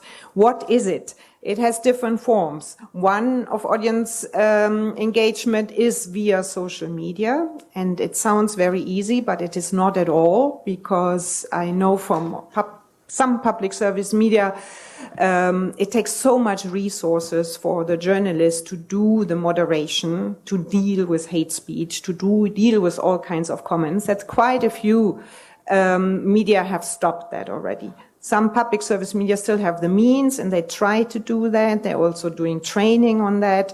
And there are ways to really gain, to learn, to reach out in ways to very different audiences. Another point is something we got from our Finnish colleagues, is radical transparency. It's really to show the procedure of journalist work, to invite youngsters, people to the newsroom, to the public broadcasting station, and show them how the work is done. What does it mean to be a journalist? What does it mean? What resources it takes, often for children. This is very interesting, and they also learn that it takes a lot of time to come out with the news, that it's costly and all that. So that, in a way, is audience engagement. And when we had the discussion, we saw it was so important, and everybody was so interested that we will have another project, again, supported by the European Commission, where we go in more details to see that it's not only something done in the Nordic countries and the countries who have the resources, but also in other countries with maybe cheaper means. Thank you. On the question whether we can promote the emergence of European platforms, so competitors to Facebook and Twitter, well, the answer is that it is not easy at all.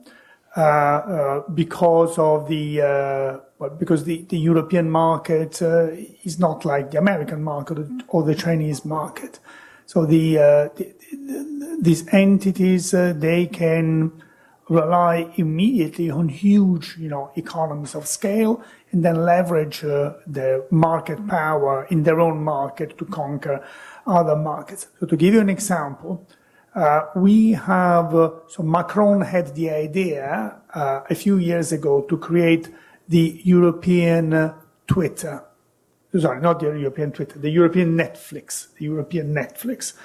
And we say, okay, it's a good idea. And we start exploring these ideas at the Cannes Film Festival with the European producers, the main broadcasters, who are also creators of content, and nobody wanted to do it. So everybody, is attached to its own turf, and there is a little bit of reluctance to collaborate transnationally. Now, having said that, there are a number of projects, which are research and innovation projects that we fund, but I would say that, replicating a European Facebook or Twitter is not an easy task. Something that you said before about the incentives, or the fact that platforms have no incentive to fight online disinformation because they make money, is true to a certain point. So it's a point of externalities. If the disinformation generates some positive externalities in terms of a lot of advertising revenues for the advertising networks which are governed by the platform, you're right. But if, as a result of scandals like Cambridge Analytica, people turn their backs to platforms such as Facebook, for example, or Twitter, well, then the platforms will have they will have a great incentive to counter online disinformation. And there is a little bit my experience with the code of conduct. So the fact that the platforms realize that their reputation is at stake, and that users are gradually, if you want, start mistrusting, if you want, this platform, and turning their backs. So, in going back to your question, so it's a complex question which requires a complex answer. If people will start trusting these American platforms more, well, then there is a big window of opportunity for some European platforms, some European networks to try and create competing models, competing ideas in Europe, which would reflect more, the European values, the European, way of life, and also the European framework.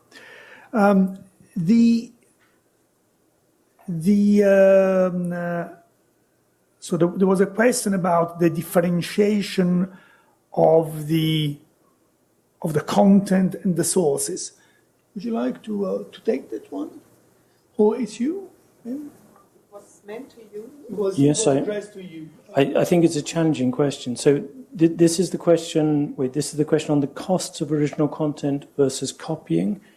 So much of the economic analysis I presented is from a study we did. A colleague, Bertin Martins, did on the digital transformation of media and the rise of disinformation, which is worth looking at. I don't think he specifically goes into what's the cost difference between actually doing the work and just copying and rebadging it. But I suspect that the cost of the second one is vanishingly smaller. The only question is when you get into being caught doing it, and we've all seen stories of journalists, even at quite reputable publications, being caught having plagiarized. And it's at a reputable publication, it's a career-ending move. There are, of course, less reputable. I don't know if Renate, you want to add something. I don't know if it fits, but I think one problem we all face that we see the same news wherever we look at, because there is, of course, because of media concentration, because of merging newsrooms, there is an attitude. It's much cheaper to take copied information. And if you have the rights, last week there was in the parliament a session and it was about Hungary and they showed 10 newspapers with all the same picture of Orban and the same headline. And this is, I think, very scary. We don't want to get there. But for that, again, we have to invest to not only cut and paste. Then there were two questions. One which was about the hybrid threats dimension of online disinformation, and the one. So I don't know if you want to answer the question. I can answer. You can give it first go. And then there was a question about the fallacy of the strategy, which is curing the symptoms rather than the cause. Which will be the low margins for the journalistic, for the press industry, and I would like to take that one. So on hybrid threats, the big challenge is attribution. So what we can do with the kind of systems I'm looking at is see some of the sources that are pushing particular information. We can see some of the networks. We may be able to match accounts that are promoting one narrative with the same accounts that have promoted other narratives. And sometimes you see the same account being used for commercial purposes and for political purposes. Sometimes they just seem to be political. But then going from an account to attributing it to a particular nation state is hugely difficult. And on the hybrid threats also, there is a whole chunk of the action plan, which was adopted last December, which is about countering hybrid threats. So to this end, for example, the EAS is hiring more people as part of the Stratcom task force, for example, the aim of which is really to counter disinformation in the near neighborhood, eastern neighborhood, unmasking, so detecting disinformation campaigns also, and engaging more vigorously in countering this disinformation campaign, and it is part of the action plan. On the fact that we are curing, the strategy is misguided because we are addressing the symptoms without the causes. I disagree with you. I don't think that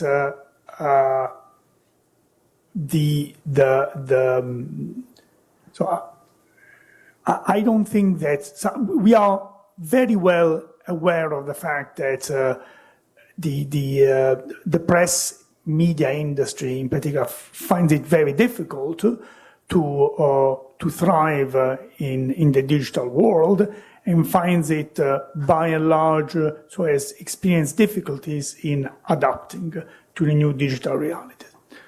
That is one of the reasons, for example, why in the copyright reform we introduced this new press publishers' right, which aims at really rebalancing. So balancing out the market between the large news aggregators and the traditional press publishers in a way which is to the advantage of the press publishers. So to make it easier for them to monetize the content which circulates online. But I don't think that it is the only cure to the problem of online disinformation. So people, the attention of the people, the attention span of the people is getting shorter. People read less. People are becoming less critical, less investigative. And there is a fact. You have the social media, and you have the disinformation which is multiplied, which circulates, which has a very, how can I say, a very, very, very disruptive impact. People do not click through the link, the hyperlink. They read very often only the snippet, the headline, without clicking through. So how do you say that in English? You can bring the horse to the water, but you can't make it drink. So it's not just a matter of content. It's also a matter of countering the disinformation. Renate, you said before that maybe a regulatory initiative in this field is not a good idea because this risks undermining the freedom of speech, for example, because people have also the right to say stupid things or fake things. But we shall see what we shall see. We are now examining the code of practice. We know already that there are strengths and weaknesses. One of the shortcomings, for example, is the access to the data. So nobody has access to the data of the platforms. Another one is the absence of reliable KPIs, key performance indicators. So 2 billion accounts. Is it enough? Is not enough? We don't know. There is something which is very, very important. Also in terms of demonetization. And then another thing is the empowerment of consumers. So all the measures to be put in place to make sure that consumers are more informed and take more informed decisions. So what can be excluded a priori is that if the code proves to be insufficient, also because it is a self-regulatory initiative, so not everybody has signed off the code, so a number of platforms are not part of this self-regulatory endeavor. Maybe a core regulation, so a sort of regulatory backstop, will have to be put in place to make sure that the whole strategy has more teeth, so is more effective in practice. Yeah. Just to be on the right side, regulation regarding content, but I think there is a great need for full transparency, as you also mentioned, also when it comes to advertisement revenues and disinformation, because as you said, there is a link, and there we feel the platforms are not eager yet for known reasons to deal with that, and they have to be pushed. That's, I think, very important. Just to say, I hope I wasn't too provocative about the platforms. My message isn't that their business model depends entirely on promoting disinformation. I'm saying that at some point their business model depends on users' attention. And so there is a conflict, but I'm not saying it's the whole thing, just to be clear on that. Yes. On the questions on the screen, so I think I have already answered the first question about the need for a possible need for a regulatory backstop complementing the code. The answers to the second question, who is involved in fighting disinformation in the Commission, so it's just DG Connect, well, no. You also have DG Just, which is responsible for all electoral issues. You have DG Home, of course, who is involved, and you have the EAS for the external dimension of this information and the countering hybrid threats. And then the launch of the new platform, which was recently announced by Commissioner King, well, there is a sort of natural extension of the SOMA platform. So the new platform, which will be called the Observatory, the European Observatory of Disinformation, will be a digital service infrastructure, And the task of the infrastructure will be to allow all those who want to study the phenomenon of disinformation, so understanding the drivers, understanding the impact, map the diffusion of disinformation, to do so in a sort of secure digital environment, and also have access to a number of fact-checking, verification tools. How will we know if you are winning the fight against disinformation? Maybe, Charles, do you want to say something about it? Because I don't want to speak all the time. There's a hard question. So what do we look for? We look for increased trust in the media would be one of the key indicators, I think.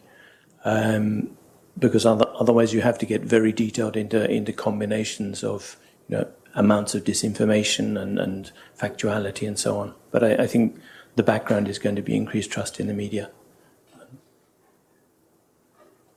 But also, as I said before, if the digital service infrastructure, the observatory, works,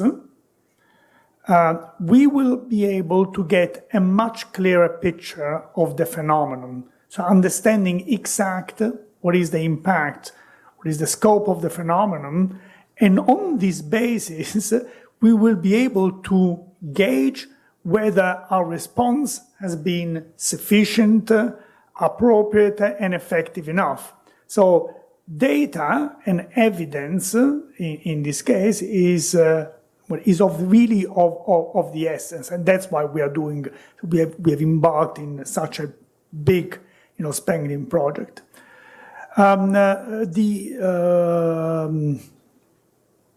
use about fake news or disinformation, I will give maybe this to Charles. I don't think there is a big difference personally. I think there is a bit inflated, but please.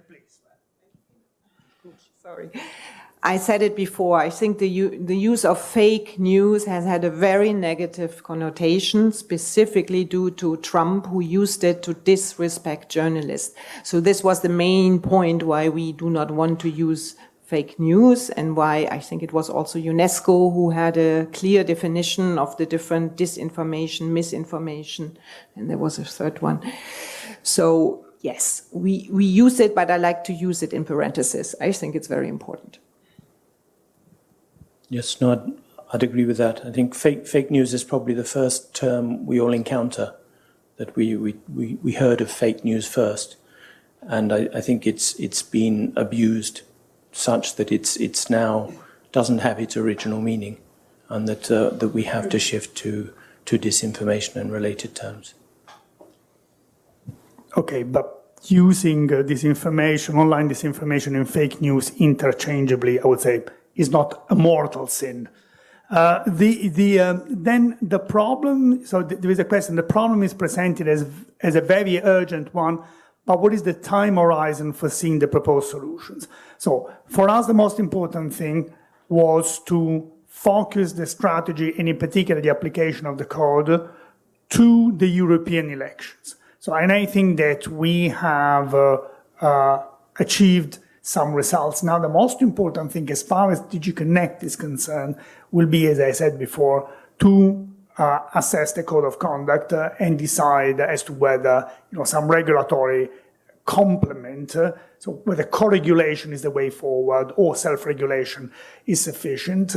And then you have a number of actions which are set out. So there is a question which says, what is the relationship between the communication and European approach to tackling disinformation and the action plan on disinformation? Well, the action is like two concentric circles, with the action plan being the larger circle. So the action, the communication deals primarily with the issues of, disinformation on the platforms.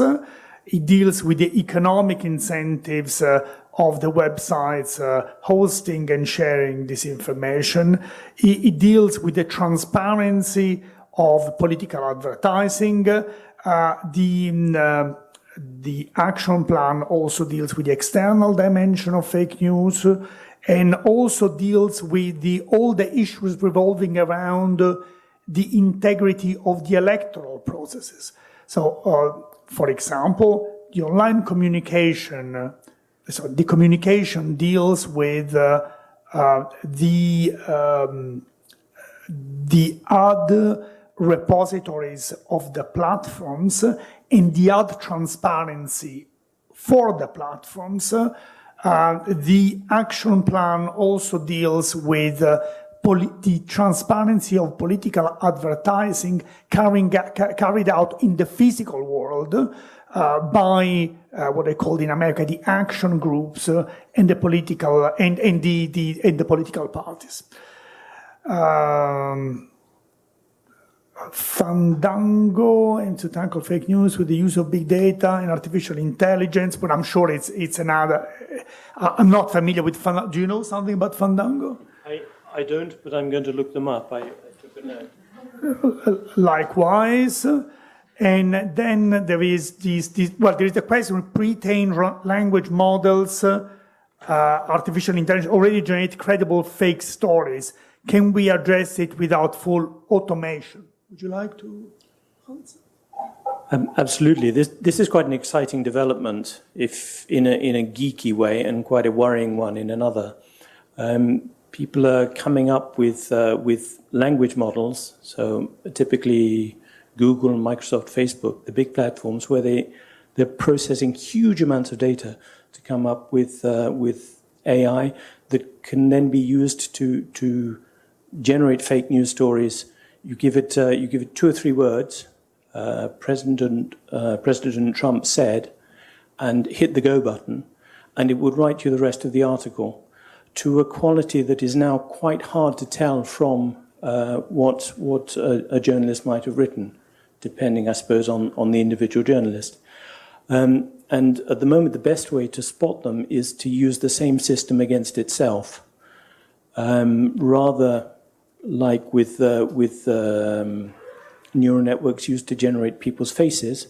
If you see profile pictures now, you can't be sure that it's a real person. There are some hints for the ones that are generated by artificial intelligence, but the best way to spot those again is to use artificial intelligence again. So I think the sense of the question, can we address it without full automation? We need to have artificial intelligence in the game to be able to detect this kind of thing reliably.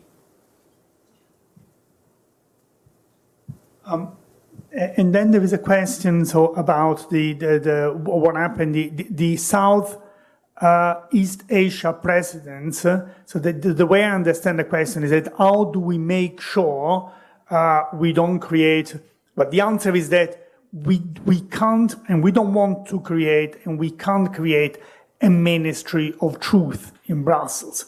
So we don't want to have a task force in Brussels which is tasked with determining whether a piece of news is authentic or not. That is not our job. Our job is to make sure that the whole ecosystem, which has the task of fighting online disinformation, operates well, and it is to support the fact checkers at arm's length. So supporting, we can't fund the fact checkers because that will call their independence into question. But what we can do is that at arm's length, we can provide as I said before, an internet space which is secure so that they can cooperate and they can share information. We can also support the independent activity of academics who want to study the phenomenon of fake news. So the answer is that we don't want to create a ministry of truth in Brussels, and we didn't do it during the elections. And then finally, on coordination, how do we do it? So we everything that we have done so far is the result of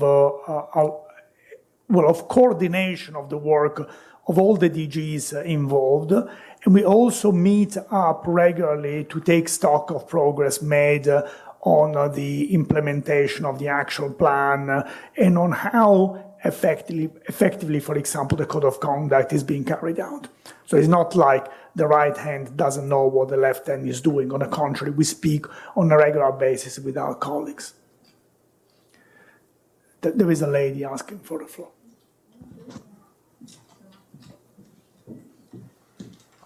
Thank you. I just wanted to add something from our side in DG Communication, because we are also involved in this fight against disinformation, of course, from the perspective of communicating to external publics. And I also wanted to mention that one of the things we do is animating an internal network that is called the Network Against Disinformation, that has one contact point from each policy DG and one contact point from each representation in the member states, which also, in a way, replies to the question about languages, because, of course, representation offices of the Commission in the member states are in the forefront of fighting against disinformation in terms of rebutting fake stories that circulate, and also raising awareness of the populations at national level, and linking with civil society organizations on the ground, media organizations. So there is a lot of activity also going on in terms of reaching out to the publics in the member states and from Brussels.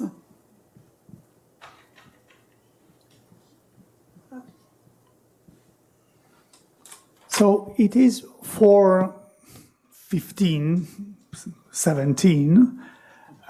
So with your permission, I would call it a day. For me, it has been very interesting, and really, I look forward to the next sessions on fake news. If you, sorry, you see, I persevere in the quasi-mortal sin on online disinformation, and if you can, please attend. Thank you very much indeed.